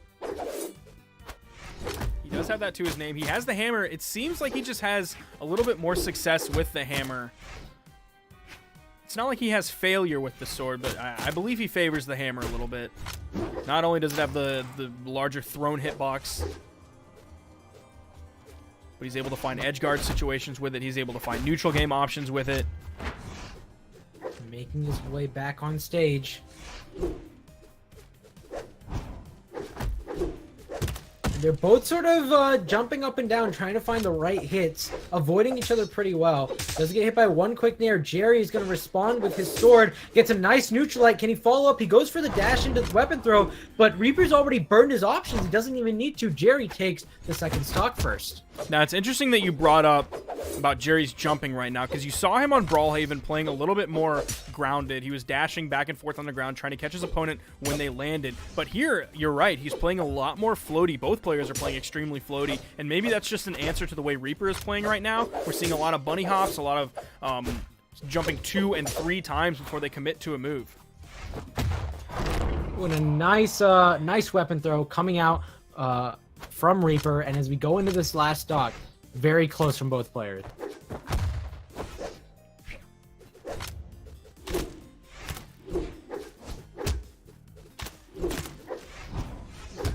Reaper's starting to output some serious damage on a Jerry K so far. That aerial approach is just getting bounced back and forth from Reaper. The neutralite's doing work for him. That side signature almost hitting. Jerry gets one quick hammer recovery. Doesn't get a follow-up afterwards, though. Jerry looking for that down stick. Really good job on Reaper to recover high in that situation. Gets the neutral air on Jerry, but not going to kill.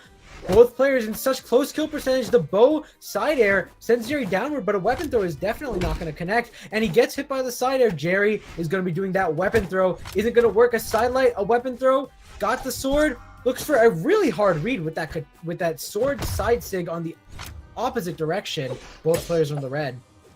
I think both of them are one hit away. Any like reasonable move. It's going to be a falling side air, but that's not going to finish off Reaper. It was just enough to the left. If that would have been from dead center of the stage, I think it would have killed. Oh, but it's going to be a falling hammer side air from the right, sending him to the left. Jerry K going up another game, possibly the set? He locked in a character, so yes? Maybe? Who knows?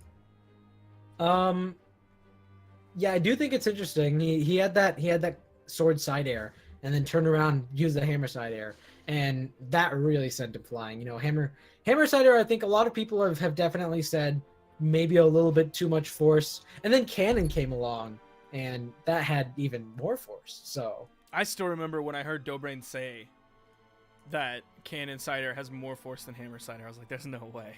There's no way. Say it ain't so, dude. It's a little crazy.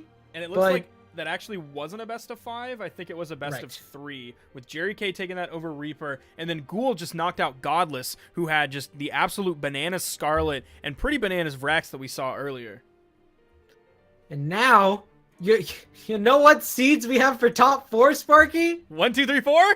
1, 2, 3, and 4. Man, I tell you what, I don't care how long it takes. You can seed tournaments as long as they're correct as this. This is ridiculous.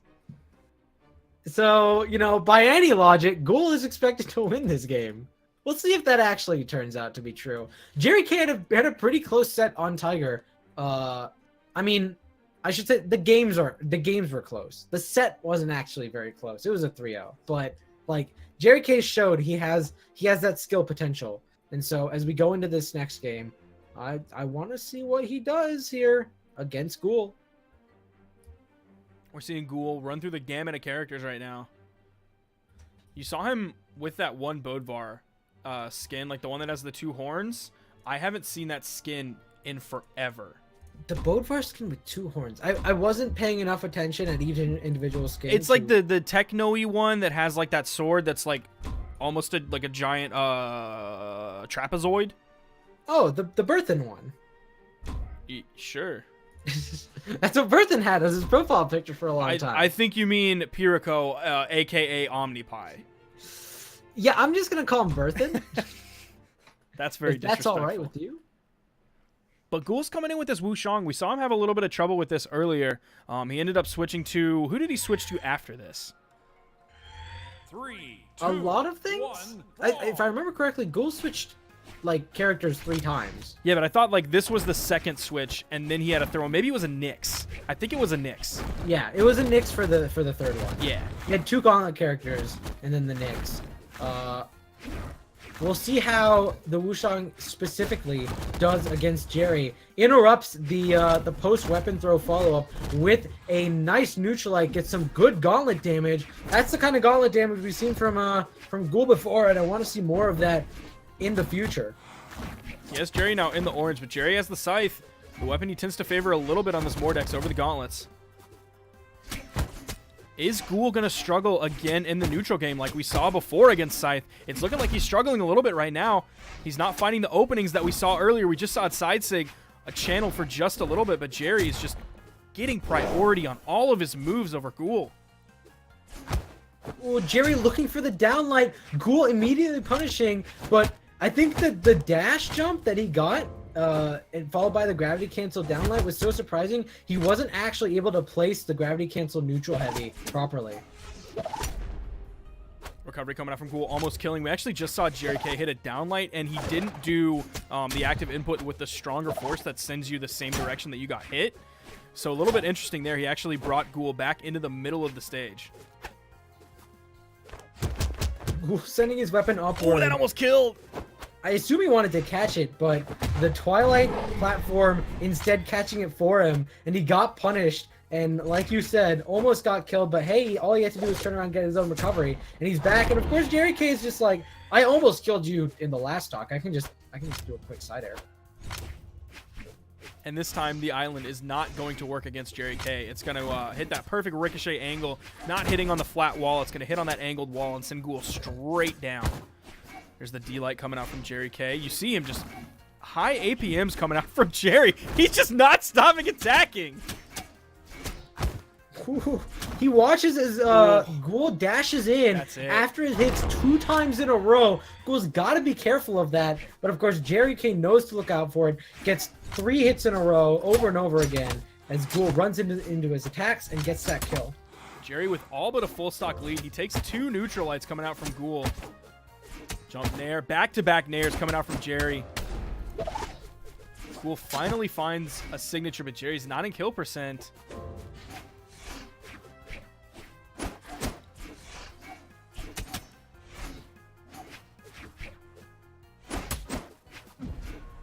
Jerry is gonna get hit by that Twilight platform. Still not dead. In the meantime, he picks up some gauntlets. He was looking for that signature right after the neutral light, but Ghul manages to avoid it. There's a nice side sig, and that's gonna do it. Jerry takes game 1? Game 1 in a 2-0. 512 damage to 367. Jerry he controlled that. He just completely controlled that game. And now Ghul is switching to Nyx, as predicted. Ghul had a little bit higher success in terms of his initiations onto Jerry K when he had the spear in his hand, but just gauntlets in the neutral game, he was really struggling with those. That's kind of been the story for him today, especially against Scythe. And we'll see how he goes up against another Scythe Ditto. It didn't work out last time. Maybe it'll work out this time. He's up against Jerry. And now as he jumps in and around Jerry K. Jerry pulling out these gauntlets. Tries to look for that dodger. He doesn't get it. Immediately disengages. Does a weapon throw. Ghul with a nice sight string. Looks for that ground pound. He was so close to connecting it, but he's still got the pressure on Jerry. The dash jump ground pound isn't going to work out in his favor, however, and Jerry's going to make it back on stage, get himself a nice scythe, maybe take it out to dinner. I don't know what his plans are. I mean, you got to go to a movie first. Is a movie before dinner? Yes, you have something to talk about at dinner. Are you kidding me? But the whole point of the dinner is to get to know the person you're taking out. Yeah, you get to know them based on their reactions to the movie. You have like a nice hour and a half long dinner. You're not going to talk about the movie the whole time. Look, I agree that movie into dinner is a good combo, but like there's nothing wrong with just a dinner. That's true. That's 100% true. All right, then we're on the same page. Yeah. Jerry, he's got the scythe. Clearly he's taking out to dinner because it's doing good damage on Ghul, but he needs to find that kill percentage. We're not going to talk about what the kill percentage is there in that metaphor. But Jerry on the gauntlets now, he still hasn't found this kill on Ghul. Ghul with this Nyx pick, he does have some serious defense to play around with. We've seen him extend his stocks in the past, but that signature is just going to wipe the floor with all the defense that Nyx has. Ghul just sort of stood there and ate that signature. Yep. I don't really know what he was thinking. Maybe he was trying to do the nobody expects you to stand still. Well, then all Jerry K has to do is walk up and down him. And that's exactly what he did. Ghul pulling out a neutral light as he falls off the stage. So really he's neutralizing the stage itself. Look, Brawlhaven already looks sad enough. Do you see that face? I see that face. Nice recovery there coming out from Ghul. Completely even damage at this point. Ooh. He dashes and then hits the side signature instead of just hitting the side signature on its own. If he would have done it without the dash, I don't know if he still would have had the timing on it. Like Jerry might have had the dodge or jump in time. He might not have been just completely in recovery frames, but at least the positioning of it would have been better. That side signature is a long range, but Jerry is going to fall nonetheless. Now Jerry is going to be behind one quick stock. We saw Jerry struggling just a little bit, I was going to say, to get that kill secure on the last one. I really thought he had it there with that recovery, but it's not quite going to work out. There is an unarmed recovery, and he gets the kill secure. He's ahead one game, and now he's gotten the even stocks. That being said, Ghul has been ahead on the kills secures in basically the last 2 stocks. He's always managed to get it first. Jerry comes back pretty quickly, but if Ghul can keep that up, he can get that that momentum that he's looking for. But Jerry's really preventing that. He's getting hit after hit on Ghul. Ghul is not getting even a moment to breathe.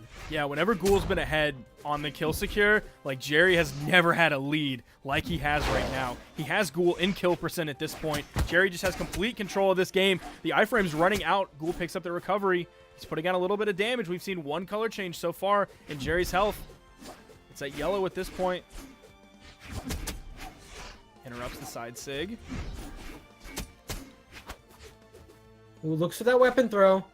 Ghul is going to make it back on stage. Try to get a big downce again, but he doesn't have Jerry in kill percentage. He's got to be careful because he knows Jerry's going to punish that. There's a side air. There's a weapon throw. Almost gets the connection. There's a side air, and that's going to get the kill.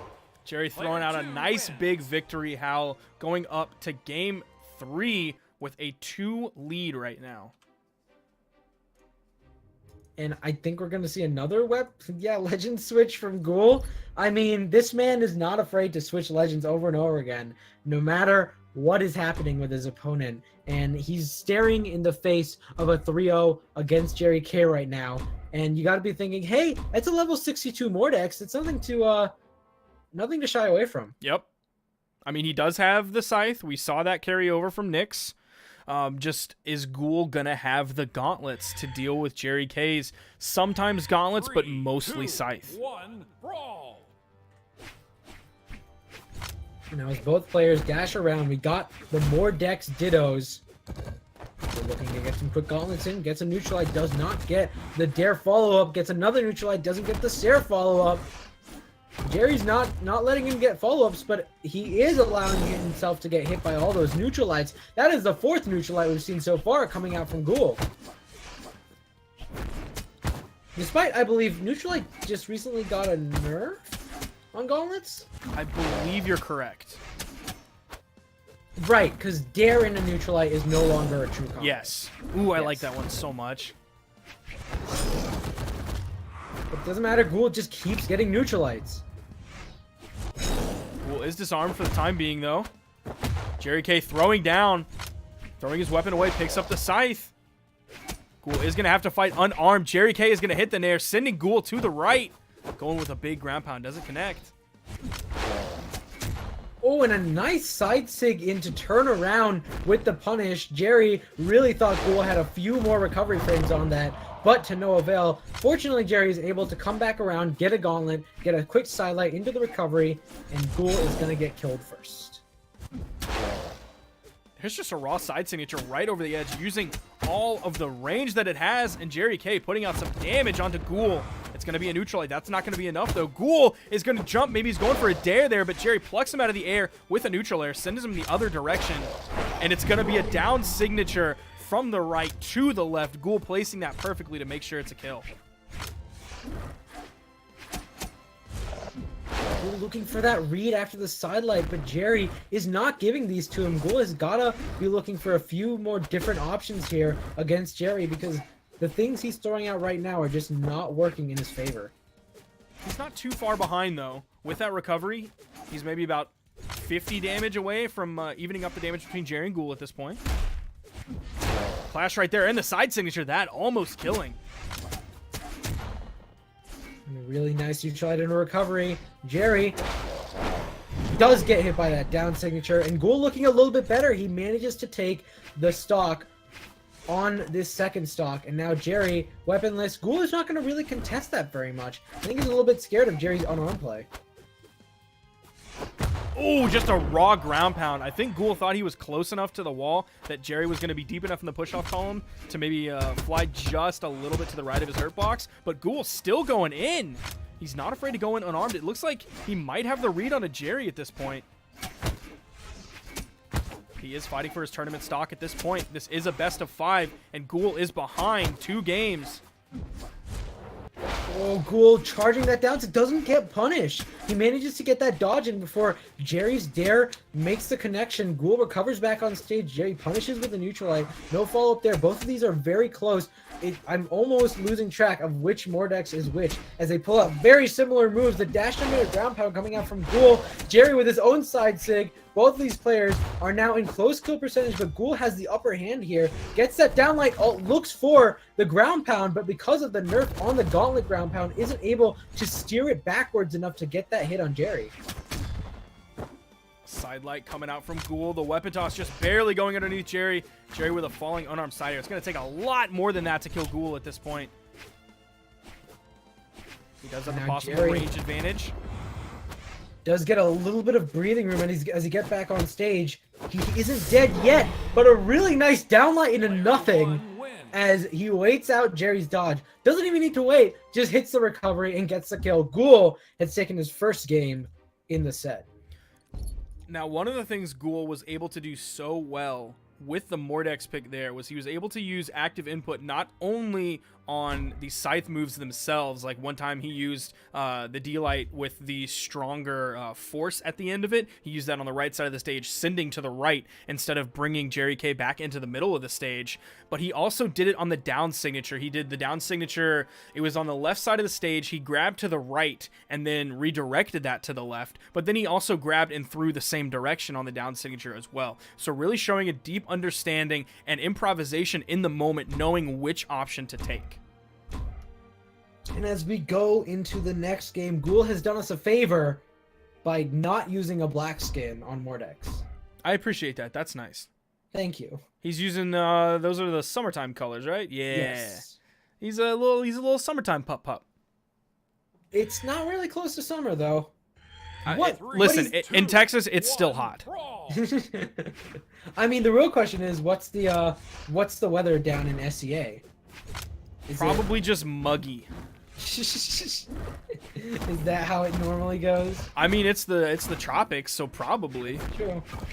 Gotta get pretty humid down there, and maybe this is what Ghul is being prepared for. We are going to Shipwreck. That's a pretty humid stage. Jerry getting some pretty humid strings, if I do say so. I don't really know what that means. Just a lot of moisture in those strings. Some really moist ones, dude. That's what it feels like. That's all I'm saying. Tiger said it's 30 degrees C. I don't know what that means, Tiger. Come on. Come on, bro. Nobody knows what that is. Ghul with a nice neutralite. He's gotten a lot of those, and he's going to be looking to get more damage on Jerry with the neutralite, but there's a nice down sig. Gets the kill on Jerry. Ghul looking good. He's about halfway to 2/3 of the way through his stock. That is one way to phrase it. So he's 1/3 of the way. No, he's 2/3 of the way. Halfway of 2/3 is 1/3. Yeah, but he's either halfway or 2/3 of the way through his stock. Like, he's in between those two math options, Creed. Not half times 2/3. That's not what I'm not giving you a math problem. I'm giving you a range, brother. So he's like 57%. We don't have percentage numbers like in Smash. 7-ish%. So I'm giving you a range, my dude. Alright, well, that's I like numbers, you know I do.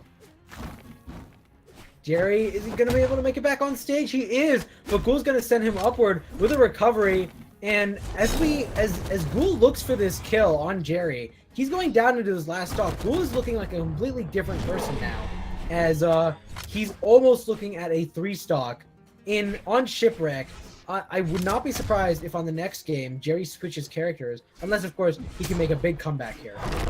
Now, we did see, like, towards the last game, Ghul was running the show for a while, but on the last stock, Jerry was able to bring it out and bring it down to both players' last stock red. But overall, it seems like Ghul might have the handle on Jerry K at this point, or at least Jerry's Mordex. So I think you're right. We could see a character switch coming out of Jerry, unless he makes some huge comeback. Ghul just completely running the show here. These gauntlet strings are really looking fantastic from Ghul. It's sort of what we saw earlier. I'm trying to remember exactly who it was against. I think it was against Hollow X. He got one really good gauntlet string and then never again. And now it looks like against Jerry, he's feeling a lot better about them. He's gotten some good dodge reads on Jerry. Jerry now in red on his last stock. And still cannot get this stock on Ghul. With these gauntlet strings, Ghul is able to put out the traditional gauntlet pressure that we've seen other players do. It's the gauntlets that everybody is scared of, that people are complaining about on the Forge. Do the Aussie people come out on the Forge? I feel I like actually don't know. when I go to the Forge, it's mostly people on NA and EU complaining, but you know, I'm not sure. They definitely have a place there if they want it. There's the recovery, sending Jerry K all the way off stage from the left side, and it's gonna be an unharmed side heavy. Ghul taking it with a 2-stock, pulling I love out it. 300 more damage than Jerry K was able to do. Ghul looking at the run back. Can I say I really love that that dash into side heavy? You cover so much ground with that. It's something It's- that, like, if It's you're off flashy. stage, You cover ground. It does force. It's just beautiful. like, if you're off stage and you see your opponent in the middle of the stage, you're like, it's cool.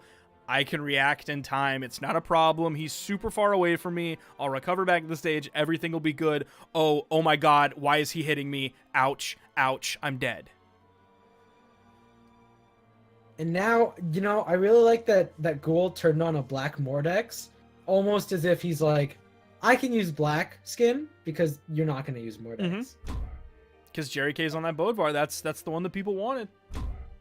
And we'll see if this is the swap he needs as we go into game number 5 with these two players in lower semifinals. Now, it's interesting. We're seeing Jerry K ban out King's Pass almost every time. Like, he doesn't want to leave it on the board. Even as like a, I dare you. No one picks King's Pass. He's just having flashbacks of fighting Tiger. It's going to be the normal Mammoth Fortress coming out. And now Ghul picks up the scythe first. Jerry, unarmed, gets his sword. Can his sword and hammer combo, is it what he needs to fight against Ghul? We've seen the hammer work better for him than the sword did in the past. He was able to put a lot of pressure on stage, pretty solid pressure off stage, though he tended to kind of stray away from it, really focused on just the raw neutral game, mostly with hammer. He has the hammer in his hands now. He's looking to shovel some snow.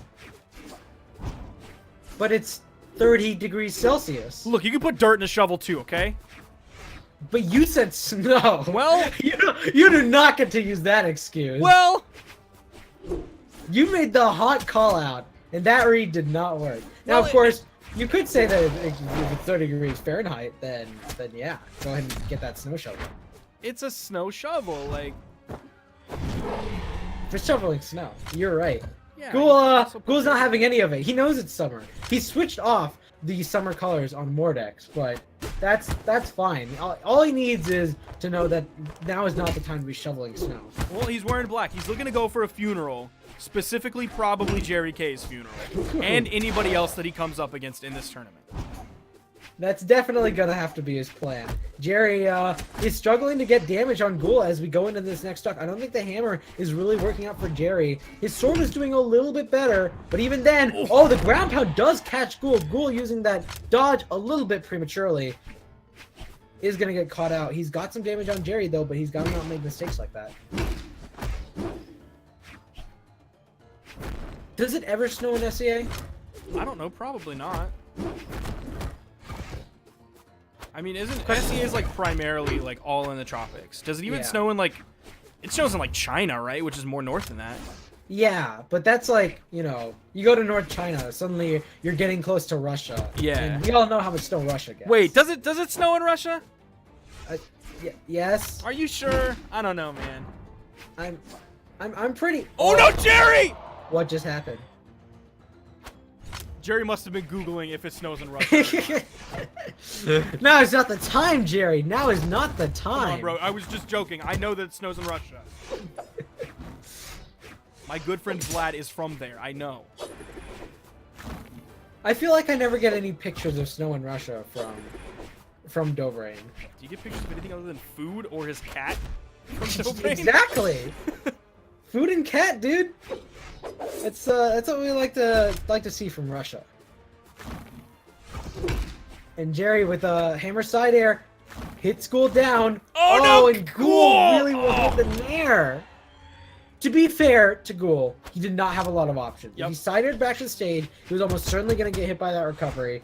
If he tried to float back to the wall, he might not have connected. And even if he had, that ground pound would have hit him. And then, of course, he tried to go for the nair, and that definitely didn't work. Oh, beautiful dash jump, fast fall, ground pound, back to back, and then a third one coming out from Ghul to just completely go from 0-2 to 3-2, and he's gonna be moving on. Hey, Sparky. What? Ask me what the seeds of the top 3 are. Part of the creed. What are the seeds of the top 3? They're 1, 2, and 3. Dude, that's Can insane. you believe it? For how wild that this season has been in almost every region so far. Like, the fact that this is consistent, that's amazing. It's kind of unbelievable. And it really shows SEA is a consistent region. You know, I came into this tournament thinking, I want to learn something about SCA. I have learned something. I have learned that they are consistent. They are very consistent in their placings, and you know, I mean, I'm sure they all want to make a big stir, maybe take Tiger out of that top spot. But Tiger is really up there, and if these seedings are any predictor of anything, he's gonna take this tournament.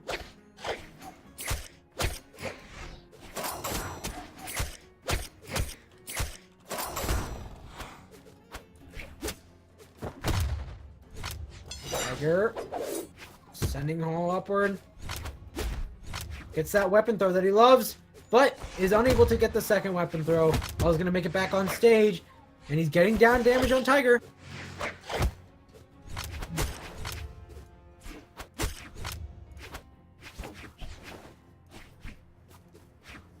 It's a back and forth footsie game between these two players.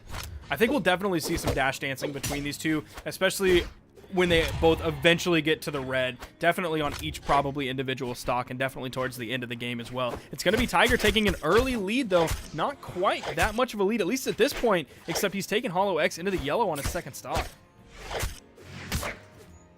Ooh, Hollow is getting hit by all of these guitar strings from Tiger. Nice throw into the immediate down, like it's a ground pound on Hollow. Hollow trying to cover his recovery back with a weapon throw. Doesn't get hit by the neutral sig, but suddenly he's all the way in red. Tiger looking very strong in a side sig as good as in Hollow flying. He is going to make it back on stage.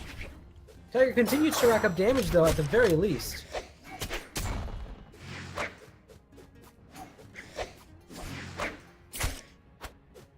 The weapon tosses. Tiger throwing his weapon more than any other player in the game today. It's going to be a GC D-Light recovery that's going to take away Hollow X's stock, and Tiger again with the huge lead, but it's going to be a wake-up side heavy coming out from Hollow X.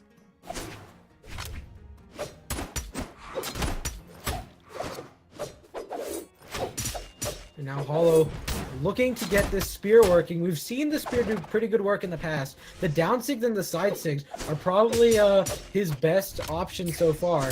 But of course, this is Tiger, and Tiger continues to rack up damage on Hollow no matter what. Looking for the downlight into dare follow-ups on the guitars. And continuing to make those weapon throw into catch sidelights. Like, the weapon toss hitting is just enough of an interruption to just, like, make you think about it if you get hit by it. It's like, oh, here's what I want to do. I want to dash into a sidelight. Oh, wait, I just got hit with the weapon toss. Now I have to think about it. And by that time, Tiger, even without a chase dodge, is already in because of the dash. And a really fascinating weapon throw there, by the way. He charged that as he watched and waited for Hollow X to make a move. And, of course, with that quick recovery, gonna get the kill. And we're going into game 2. Tiger looking very dominant. And a switch to Mordex. I'm definitely okay with this coming out from Hollow. I didn't see necessarily too much from the spear last game that would really warrant, I think, staying on the Mirage pick, and we've seen what his Mordex is able to do. And Tiger trying to interrupt with the Katars, unable to do it, has taken quite a bit of damage.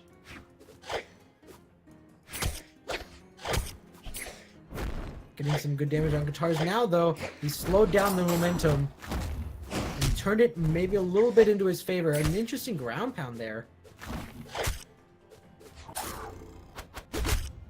Both players tossing their weapons. Hollow's able to pick up a scythe, though. He hits the downlight.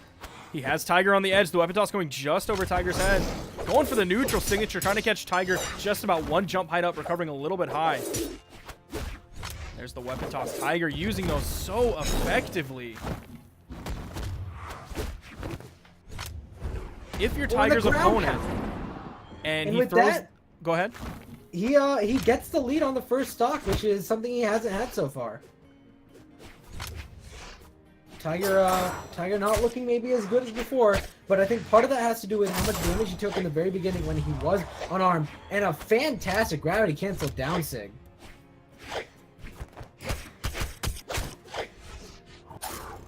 Ooh, going for another gravity cancel neutral signature. We've seen a couple of those coming out from Tiger. He hasn't been doing them greedily like we've seen Noel do in the past. Noel will do them like down on the wall in the left and the right. But Tiger's just doing them above the stage, looking for just that little bit of extra, maybe that little punctuation mark at the end, just to say, yep, I'm going to keep the pressure going. You're not safe ever. Weapon throw, no follow-up. Tiger looking for those neutralites, does get caught by that sidelight, gravity cancel sidelight into the recovery yet again. We've seen him get caught by that before. He's got to be a little bit more careful. Really nice side sig from Hollow. Tiger tries to turn around and get a Qatar Stare, but to no avail, is going to end up falling. Now, was Tiger going for that side air because he knew he wasn't going to get back without a chase dodge, or was he getting a little bit greedy and looking for that real turnaround to try and take away that stock while also losing his? It's a little hard to say because I thought he had those options, but he really didn't do anything after the side air. So yeah, difficult to know whether or not he actually had what he needed to get back on stage. Either way, Tiger going to be able to take out this next stock, and they're down to last stocks, but Tiger in the orange. Gonna go back to the Katars. That's what he's been sticking with most of this game.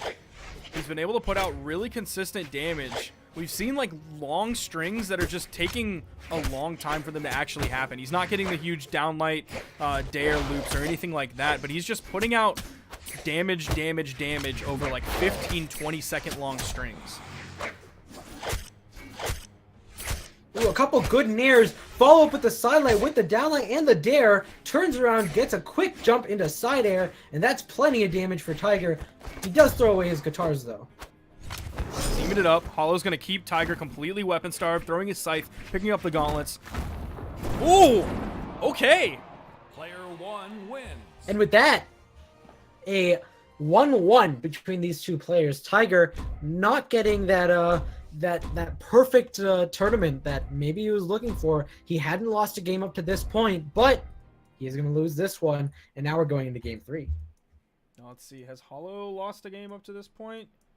Hollow only lost one game to Shadingus. 3, 2, of all 1, people, like his brawl. first match. Look, you in never see the round Shadingus 2, coming. He took out Doranin 2-0, then he took out Ghul 3-0. Now he just took a game off of Tiger, but my man Shadingus, the real legend.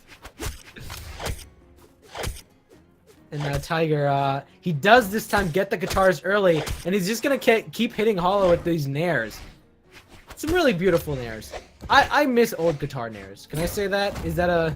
Do people get mad at me if I say that? I mean, people should get mad at you. Big instinct coming out from Tiger. The weapon toss, that's going to confirm the kill. But yeah, you should be ashamed for saying, well, look, I talked about... Yo, you used to chain guitar nairs off the top of the stage and finish a recovery with a 0 to death. Oh, it was so satisfying, Sparky. Believe me, I remember, because that was when Daiku was like, if you could see 30% of the guitars that I'm working on right now, and it was just like 85 nairs.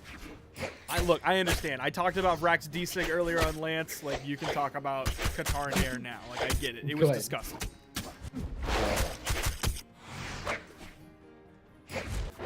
Oh, Tiger managing to avoid these signatures really nicely. A down signature. Hollow X right behind him. Ooh, and he does get caught by that downlight into ground pound. Really well done. Ooh, he tried to keep Tiger weapon starved. You saw him throw the gauntlets up. He tried to immediately get to that weapon, but Tiger was actually able to get to it first. Tiger has Hollow in a really rough spot. It's going to be a side air to take away the stock. Tiger again with all but a full stock lead at this point.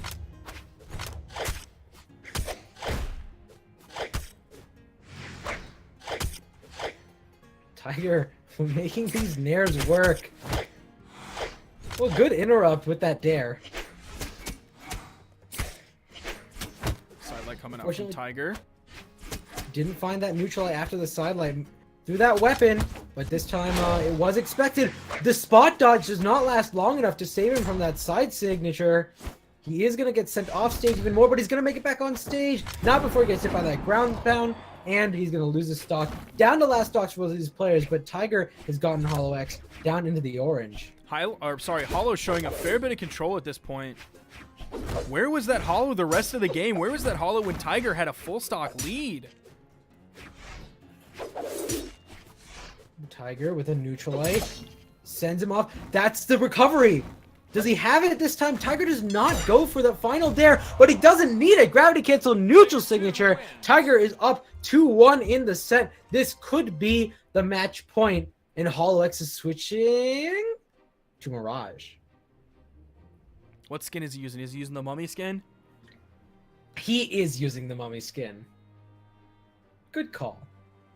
I mean, that's kind of been the go-to. Somebody used one other Mirage skin today. I don't remember which one it was.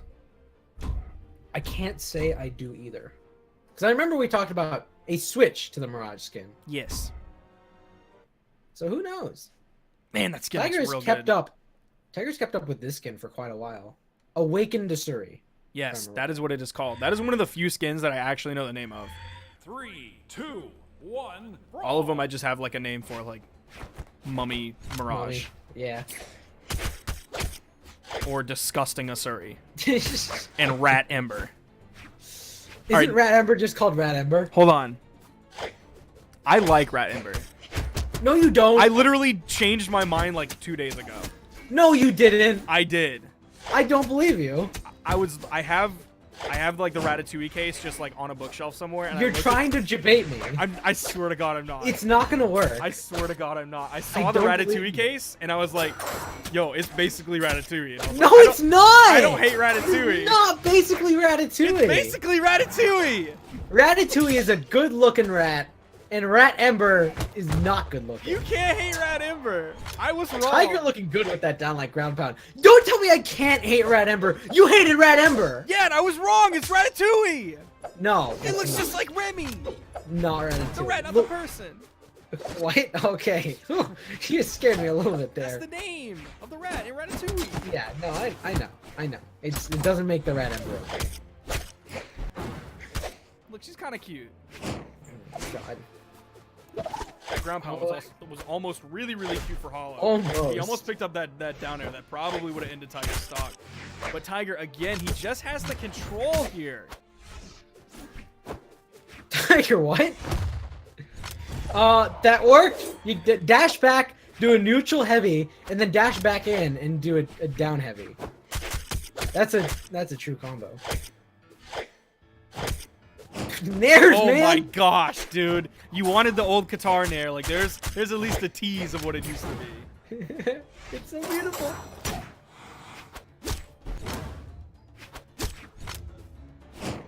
Ooh, Tiger almost getting the beautiful ground pound from the dash jump. Hollow just barely avoiding it. Does manage to get the dare after the downlight. Hollow X keeps looking for these down sigs. Every time I've seen Hollow X use a spear down sig, Tiger has been under it. Yep. Like, he's always under that arc. Every time.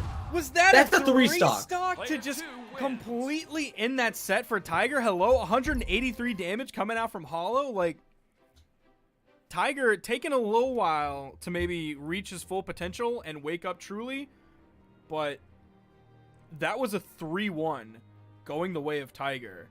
Crazy dominant. He has secured himself a top 2 placement. I mean, his seed would dictate that. His seed did dictate that. As per usual, seed 1 winning out as Hollow now goes down, faces Ghul. Ghul already fought Hollow. It ended in a 3-0 in Hollow X's favor. And it's going to be a tough run back for Ghul, who is on Koji that we've never seen before. But hey, if anyone's going to come out with a legend that we haven't seen from them yet, it's going to be Ghul, who is really looking to play every legend in the whole game. Yeah, the only Koji we saw so far today was from Reaper earlier. It's a lot of legend swaps. You know, Ghul's played like, if I had to throw out a number, I want to say like 6 different legends. You know, which is not really every legend in the game. It would have been every legend in the game, like Alpha. You are right on that one. It is not every legend in the game. There are more than 6 Alpha, characters in this game. If anyone out there came to BCX, which is only Tiger, you got to play some Alpha. Was that Alpha or was that pre-Alpha? It was pre-Alpha. It was the first public build of the game. Okay. Which technically should be Alpha, right? Like, the only thing I can think of that would be called something pre-Alpha would be a specifically dev build. But as soon as you build something for public release, yeah, should be Alpha. I mean, usually like beta is the one that is the public release. Obviously, early access has changed that a little bit, and then you've had like limited closed alpha testing. Mm-hmm. I like that skin on Koji, man. That's a good Koji skin. It's a nice skin. Koji got a lot of good skins, except Tengu. That one's gross. But that one's a meme, so it's okay. Yeah. It's gross, but like in a good way, because of the... Like a Suri! No. Like 4 Eyes of Suri. Gross in a good way. Oh, Ghul! And, oh my god, Ghul. Almost getting the quick early kill on Hollow X. I gotta say, everyone in SAA, I think, plays a very on-stage neutral game. Ghul tries to make the big plays happen. I really respect it.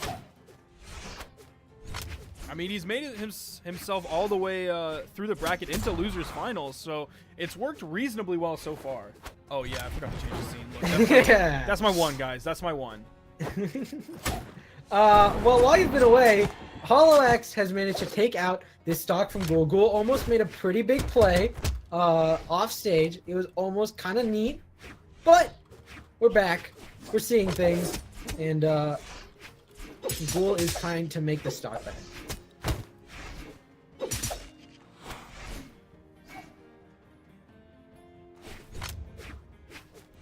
Ghul being very careful on how he wants to approach. I think last time these two fought each other, it was just... There were just moments of like 10 or 15 seconds where it was just like raw footsies between the two of dash forward, dash back. Are we going to commit? Dash jump, whiff attack. Both players whiffing. Back to the dash jump game.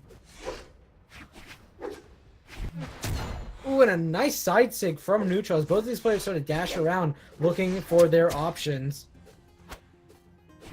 Although taking his time, good dash up into ground pound and gets that kill.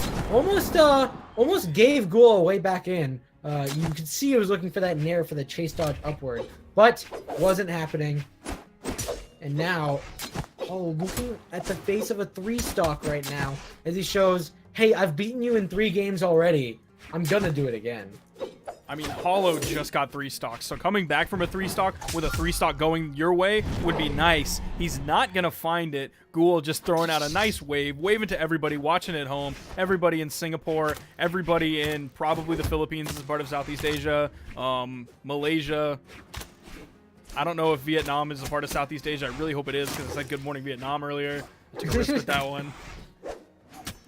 I mean, it basically is. I don't know how many, like, Vietnam players we have. But it's there. Nice down stick coming out from Hollow.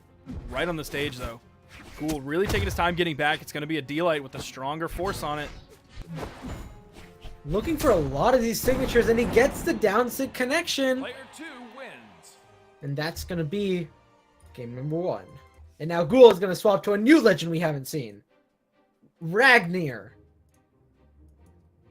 That'd be really wild, because I don't think I've seen him play guitars or axe. Hollow's going to stick with the Mirage. Ghul's taking a minute to think about it. It's going to be the Asuri. It's going to be... Nice Asuri skin. Yucky 4 Eyes Asuri with the gross, like, fleshy parts in the side of the mouth, which is the yuckiest part. and 4 Eyes, which is a bad thing. That's why people will call you 4 Eyes in junior high as a mean thing. It's beautiful. Also, like, what are those fins on the side of the face? They look so gross. That's the point. So, yeah, the I know, but grossest like, skin. it's I love yucky. It's the best meme.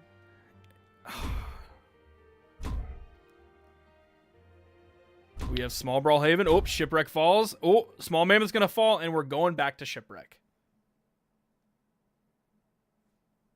And here we go. Game number 2. Can Ghul's guitars maybe make a bit more of an impact against Hollow X?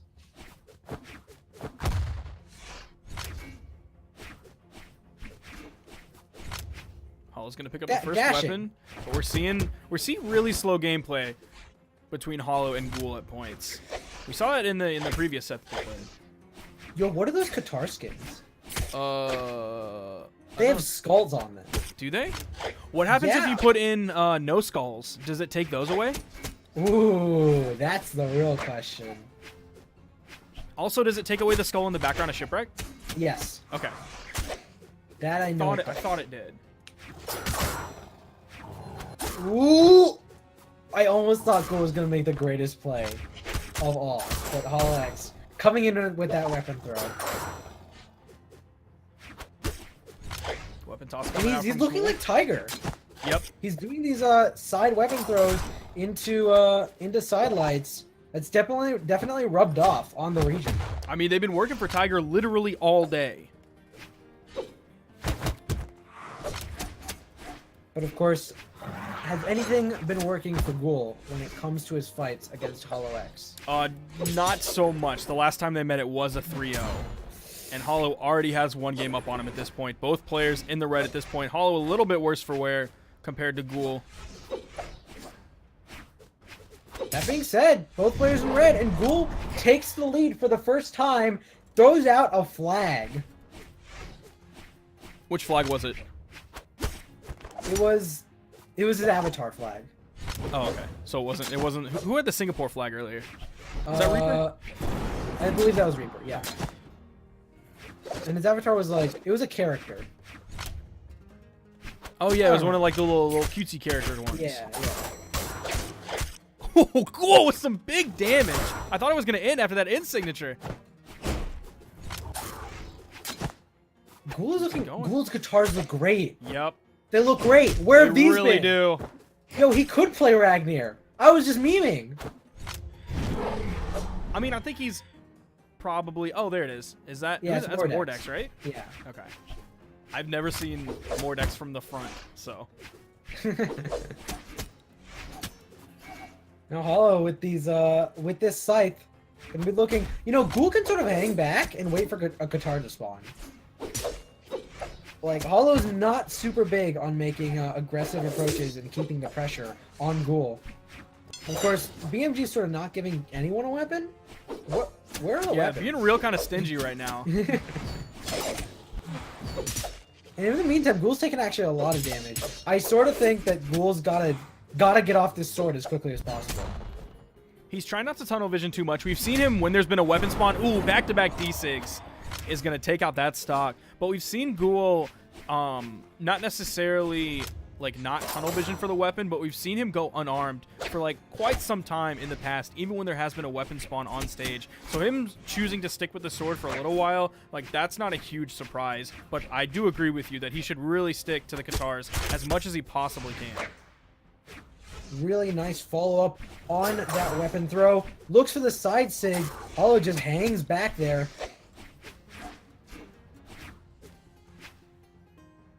And it really does like Ghul is trying to chase Hollow here. Picks up the sword right afterwards, throws it immediately, gets a nice unarmed recovery, gets another unarmed recovery, picks up the guitars, looking for a kill option here, almost gets that side sig, but Hollow interrupts. He's so close. Keep in mind, this is a best of 5. Hollow's up only 1 game right now. And Ghul being patient, waiting for Hollow to get back. Hollow X coming in with some dangerous sight strings. Hollow was waiting for the dodge. There's a D-Light using the increased force. Side light coming out from Hollow as well. Goes for a bit of a dangerous signature there. I kind of wanted to see Ghul throw the weapon and switch to guitars, but he's feeling okay on this sword apparently. Gets hit by that downlight. Alt send him flying off the map. Good nair, interrupting Hollow from making an edge guard play work, but he sacrificed the weapon to go for an unarmed recovery there. It wasn't going to work out in his favor. Does get on side air, picks up the weapon, immediately throws it away, gets hit by the recovery, and Hollow X takes game 2. It was looking like Ghul was going to have that. At any moment, he was going to have the perfect timing on whatever kill move it was going to be. If only he hit that falling side air going the other direction, that might have been the killing blow. I think he was really looking for that unarmed recovery, though. We've seen him hit more than a few of those. I'm kind of surprised we didn't see another character swap. Oh, we're going to see a character swap. Okay. Yeah, this is new. Oh, yeah, this is an Artemis pick. Yep. I had the no characters glitch, and okay. This is an Artemis pick. We haven't seen very much Lance today. The only Lance we saw was from Godless earlier when he picked Scarlet and then Vrax. What do you think about this? And with the movement speed stance, going 9 movement speed. I have no idea. I kind of wanted to see more Katars. I mean, if we had like a Katar Lance, which at this point I'm convinced is a weapon loadout that will never happen. Like, BMG axed the character, which means they've axed the entire concept, right? I don't know. That's how it works. Ghul looking for those lance strings. I want to see him. I want to see him carry him off the map. Look at him dash jump all the way across with no commitment. That's so goofy. I've never seen that before. That is the strat, apparently. Now, Ghul is without a weapon. The lance didn't really do all that much. The spear sort of did less. Not only is he without a weapon, he's without a lot of damage onto Hollow's first stock right now. Ghul is in kill percent at this point. You're seeing him jump on the edge. Ooh, Hollow misses the ground pound. We've seen him hit so many of those today. Scythe ground pound in general has just been a really devastating move today. It's going to be the down signature, though. Hollow adding another notch to that down signature. Ooh, the lance looking for that immediate dash jump ground pound. I respect the attempt, but he did get punished for it, and he's lost his lance.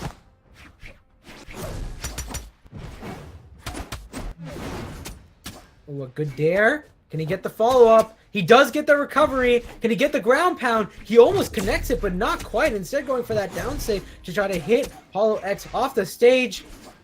Isn't going to get it, though.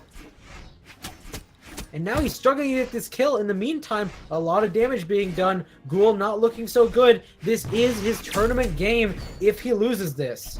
And you see him charge up a down signature right on the stage. Hollow immediately punishing it. Hollow having complete control here. Stripping the field, wants to stick with this site. That's what's been working so far. That's why he has a 2-stock lead at this point. Well, you know, let's call it 1.5 stock. But it's going to be a side signature. You saw him retreating. That side signature is a little bit goofy. It covers a lot of space, but has like a gigantic dead zone. It's so weird. The way the side signature moves. Ghul's got to be a little bit more careful with those dash jump ground pounds. He's tried it, I think, 3 times now, and it hasn't worked at all. If he maybe goes for a push-off column dash jump ground pound, that could be what he's looking for. But those are a little bit harder to make work. Downlight into the neutral light, goes for the jump into the side air. Hollow just completely controlling the ground. You see Ghul, most of his initiations are from the air at this point. I think he's looking for the grounded side airs. He's looking for the dares as well.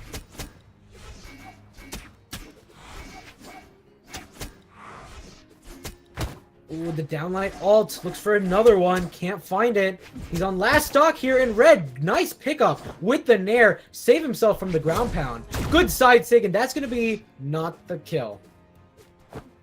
He did it from the middle of the stage. If he would have been a little bit closer, it might have hit. I don't remember which point that it took out of for getting the extra point into movement speed. It's going to be the down signature right over the edge. Man, really, nobody's played Artemis in like 100 years. It's kind of cool to see. It's kind of cool to see. Oh no. Oh boy, chill, relax. And Ghul's going to be making this lance work a little bit better than his spear. I think a comeback is possible here, but he's got to be careful. And HoloX is going to come in with that quick sidelight as Ghul sort of jumps around. Ghul, we saw he wasn't afraid to just hang off stage for a while. And so I think HoloX sort of knew that, backed off a little bit. Ghul comes in with the side that's not going to be enough. There's a down sig. And can you guess what seeds we have in grand finals? Is it? It's 1 and 2.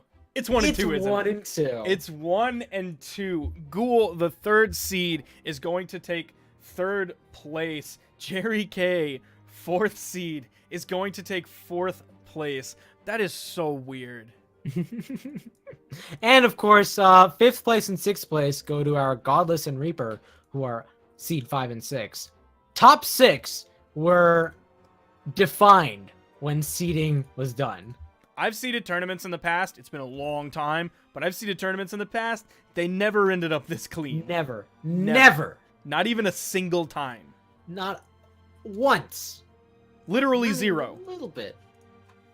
If I had been able to do fantasy for this bracket, it'd probably be the closest fantasy ever. It would come down to the bonus questions. Yep. How many times did we get Mammoth Fortress? You know what I've realized? What? Because of small Brawlhaven, Mammoth Fortress picks are gonna go way down. Keep that in mind. I don't know if they're gonna go way down. It may take a little while. They're gonna go way down. We would probably see them go way down over a long period of time. I don't think they're gonna drop off the face of the planet like we haven't seen that today. Have I mentioned I don't like that map? Well, that's because you're weird and you don't like regular things. You're a contrarian. Right. Love King's Pass. You apparently and Tiger both. Yes. Maybe we'll get to see King's Pass in grand finals, you know? Well, these guys are ready to go. They're ready to go. Ooh, apparently Tiger does not like King's Pass. That's the first one. Come on. We were just talking about this. Yeah. Oh, it's going to be Shipwreck again. We've seen so much. Is Shipwreck the new Mammoth? Is it? I mean, we've seen a lot of Shipwreck. Have you seen that much Shipwreck? I feel like we've seen a whole lot of Shipwreck. Not only just today, but in previous tournaments this year as well.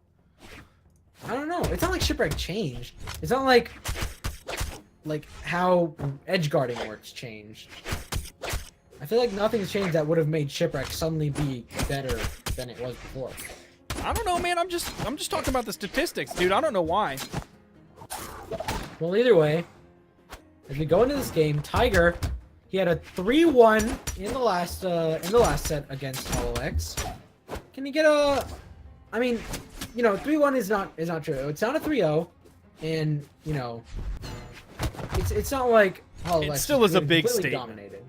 It's big, but the games were still relatively close. HoloX not the final one. The final one was a 3-stock. That is true. Tiger looking pretty. And HoloX looking for those sides. And I gotta say, has he connected with any of those? He had luck with them earlier in the day. I don't remember who his exact opponents were that he was connecting them with. Oh no!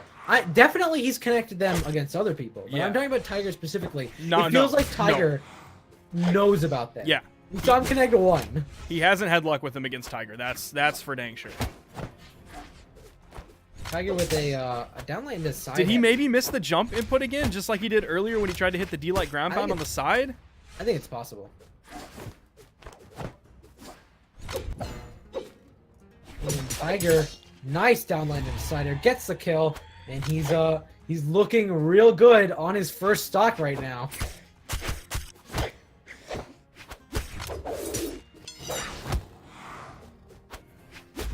Those weapon tosses have just been so potent for him. The unarmed side heavy. Hollow follows it up with the side air. He's able to get the kill. A good poke. But Tiger with more than a full stock lead at this point. Doesn't have a weapon. That's not the biggest deal for him. Ooh, and some good weapon throw follow-up combos Tiger gonna come back around, try to punish that down sig, get a couple hits in, but he wants that weapon, and Alex is just gonna sit there and guard it. I'll tell you what, ever since you talked about those side signatures, he says both of them. Tiger. 2 out of 3 ain't bad. All right. All right, 2 out of 4. You relax a little bit. Good downlight side air, goes for the weapon throw. He's gonna watch out for that spear. Oh my god, that was clean. Player 2 That had to wins. be like complete max range. That had to be the farthest right that hitbox goes. And we're gonna see HoloX go back to the Val. And we're gonna match Shipwreck, as was prophesized.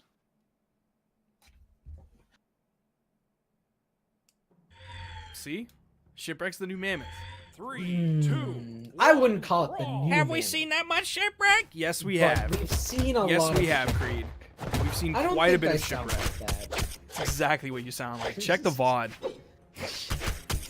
All right, sure. I'll run some voice recognition software to see if that sound clip sounds like me. I will take you up on that. But will you take Hollow up on this Val pick? How do you feel about it?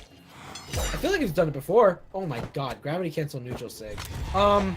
He did it before to Tiger, right? On game 3 or 4 or something. I believe He- so. He tried to make it work. And I know just he's done it didn't. before today. I can't remember if he did it specifically against Tiger. But like his spear on Mirage was doing some work. Either way, side sig is definitely the signature you want to use on Val. I think he's gonna find a little bit better luck using Val's gauntlet side sig than he did using the spear Mirage side sig. I would agree with you there. But he did just miss one. Oh, it's just one. Okay, so he hit one and missed another one. He was 2 for 4. 50%. So yeah, he was 2 for 4 on the spear side sig, so that's half. Half is half. I think the last time there was a time where I counted the live percentage Yep, I remember that. calculations on spear side sig. I think I was streaming that tournament. I was doing the quick maths. I was also before quick maths was a meme. Was it? It was a long time ago. I don't think it was that long ago. Tiger coming back, gets a sword, gets a weapon throw, as he does. Ah, he is just nailing those now. Every single time, even when they're off stage, we saw him disarming himself quite a lot earlier, but now he is just really zeroed in on those weapon tosses. And a nice guitar recovery to clean up the stock. Looking good. He is not afraid of this Val.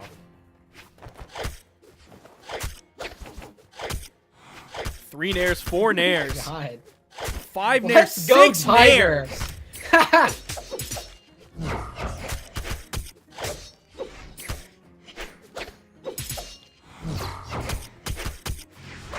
And Hollow X has taken so much damage in this stock. Yet another nair. That's like 8 nairs. There's the down signature coming out from Tiger. The weapon toss. The weapon toss. Oh, he my goes God, for he the almost did it GC again. neutral heavy again. It doesn't connect, but he does hit the recovery. Going up 2-0 against Hollow. And Tiger is about to take this tournament with only 1 game lost to his name. Hollow X is switching to Mordex. So what can Hollow do at this point to deal with Tiger? Well, if he uses 4 Eyes of Suri, he could distract Tiger because of how beautiful that skin is. I don't think that's gonna work. Has he tried it? I mean, you're the one who coached Stevenator and helped him to victory, so who knows? Maybe I don't know what I'm talking about. Exactly. That's what I'm saying. Tiger, of course, all he needs is Qatar Nair.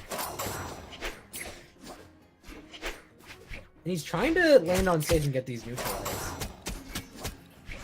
Ooh, Hollow starting off with a good sight string. I'm sort of surprised the scythe has not really been working for Hollow in the past, but I mean, Tiger, like you said in the beginning of this tournament, expressed his doubts about fighting against Scythe, and he sort of looked just fine against them.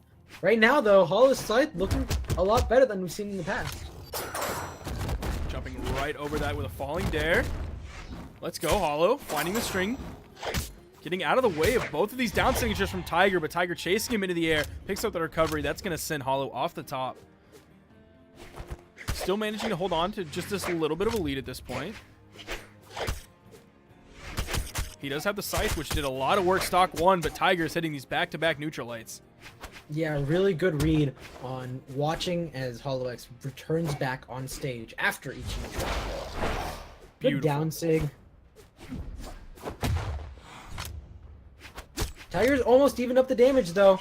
He definitely was down a little bit after that quick Scythe kill against him on the first stock, but he's made up the damage, and he's going to be looking to get this kill before Hollow does.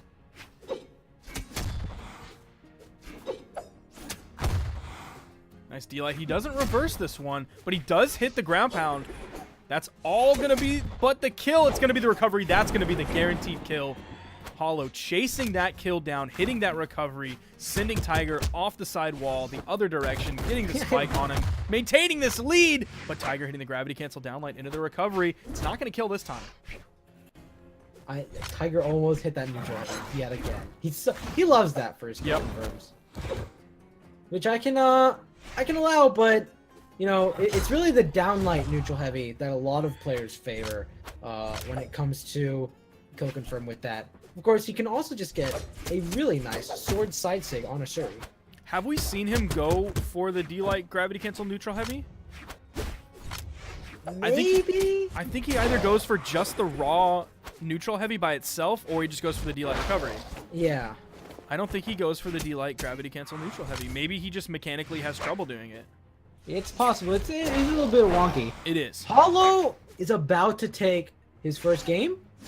At the rate he's going, Well, his first game this set. Technically his second game overall. Right.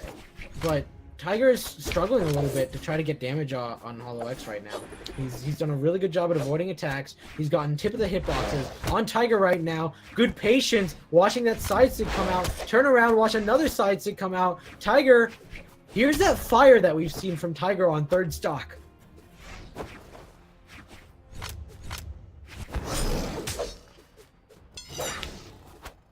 Hollow fighting for his tournament life at this point.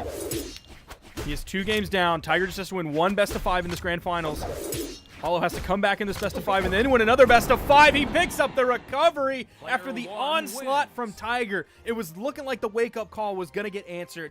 Tiger had the phone in his hand. He was about to press the green phone-shaped button. But then Hollow hung up or something. I don't know. It's pretty sad. Pretend that I finished that metaphor well. He was looking at a phone call in the face and then it just ended. I had one of those last week. I looked at my phone, I was like, I have a new call. And then it just ended. I was like, oh. Okay. It's okay though, because most of the calls I get are just spam and complete nonsense. We haven't seen a lot of spam in this game, so I think that's a good sign. I don't know. We've seen some down signature spam coming out from Tiger. I don't know if I would necessarily call it spam. Weapon but throw he's, spam. He's thrown a few of those. Nair spam. That's what I like to see. Yeah, there you go. It was Qatar Nair spam. Ooh, it's so good to see Tiger pull those out and make the good hard read. Went for the dodge. I think he was looking for a gravity cancel downlight, but then saw Hollow wasn't in position and just didn't bother going for such a risky play. Hollow using that weapon throw to keep himself alive off stage. Nice recovery from Tiger. And this is not like the first stock that we saw in the last game. Do you think Tiger has any attachment to Asuri because his name was Tiger and Asuri's a cat? I will say no, if only because it's not like Tiger's well known for Asuri for the past 2 years. Well, maybe he just decided now, like, you know what, I'm going to give it a try. I mean, he could always have given it a try. He chose the name 2 years ago, or more, probably. I'm going to ask him. You do that. I will not stop you. Oh no, the Gauntlet Dare dropping because Tiger was basically already off stage. Hollow's starting to fish for these signatures. We've seen him get a little hasty with those in the past, and they end up leading to big damage. the double recovery coming from both players, but Tiger spacing his out perfectly. He was looking for that neutral heavy and then immediately look for that downlight. Ooh, jumping right over that weapon. Avoiding the gravity cancel down heavy. He's got the big damage lead on Hollow X. He's looking for a 3-stock at this point. After that, ground pound. Just well placed right along that wall. He knew Hollow had very, very few movement options left. He had to get to that wall ASAP Rocky. But Hollow comes out with the D-Light into the recovery. But is it too little, too late? Full stock lead in Tiger's favor at this point. And 2 games to Hollow's 1. Well, he's definitely looking for an early kill. He used those gauntlets, sent Tiger off stage. He absolutely wanted to make a huge gauntlet gimp workout in his favor. Tiger knows to look out for it, though. He picks up the sword. He's getting tons of damage on Hollow X. He's looking for neutral signatures for days. And the down signature is going to catch out Tiger on his gravity cancel downlight. Side sig from Hollow X, and he's made the stocks back. And he's in the orange. It's not that bad. He's definitely not completely lost in this game yet. Neutral light coming out from Tiger. Nair coming out from Tiger. Hollow is disarmed. Another Nair. Hollow and kill percent at this point. We've seen Tiger go big in the past. On our sidelight. Yeah, I think that's going to be it. Ripping that flashpoint. Tiger takes the set. And ladies and gentlemen, we have a 1, 2, 3, 4, 5, 6 on seeding to placement. Tiger showing he has not fallen since the last time I saw him in an SCA tournament. He is the king. Why does he have a 2020 clan tag? I don't know. Is that when he wins BCX? Maybe he's excited for Trump 2020. I don't know, because we've seen more than a few people with the 2020 tag. Or no, if he's probably excited for The Rock to run in 2020. Sparky, we're not in America anymore. This is not an American tournament. Yeah, but like, come on. The Rock's going to run for president. This is not Southeast America. That is not what SCA stands for. How are you not... I regret to inform you. How are you not hyped for The Rock running for president? It doesn't matter who's hyped for that. I'm hyped for that. You should be hyped for that. But everybody should be hyped for Tiger winning yet another Southeast Asia tournament. Just adding more and more tournament wins to his belt. Apparently, 2020 is a clan of 5 people who all have perfect vision. I made that last part up. Yeah, because doesn't Tiger wear glasses? Tiger wears glasses, yes. Yeah, so I've definitely compared the things Tiger and I have in common in terms of looks. You literally lied when you said that people have 2020 vision. Look, he has 2020 vision because of the glasses. Easy. Wait, hold on. Somebody is saying... Do you know the item in Binding of Isaac 2020? I know you do. That's a great item. That is I've done Isaac speedruns in the past. That is a pickup item that tells you are good to go on your speedrun. Oh, is it a speedrun thing? It's not a speedrun thing specific. Like, it's just an item in the game. But like, there is a list of items where if you get those first, then you can go on your speedrun. Well, otherwise, you have to restart. Interesting. I'm glad to know that, because I am a speedrun professional.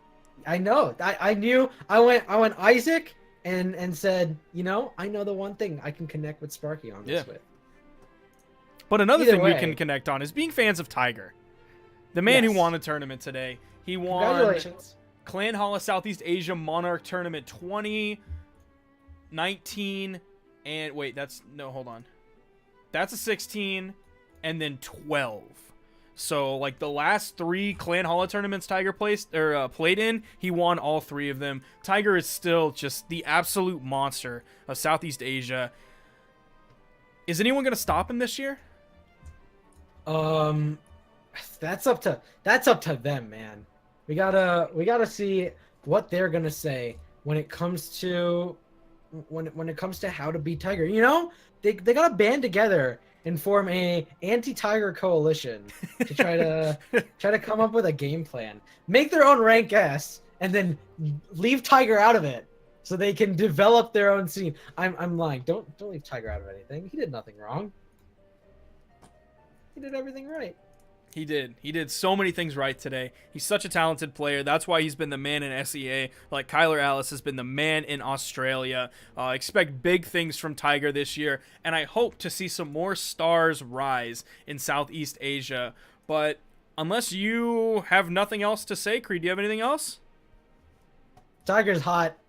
Whoa, okay. All right, y'all. That's it. My name's Sparky878. Creed part of is the joining crew. me today. Thank you, everybody behind the scenes, for putting this bad boy on. I know Baka's back there helping. I know Chaox is back there helping. Suseki for sponsoring this tournament. Y'all have a wonderful rest of your day, because it is the morning in SEA. And y'all take care. Bye.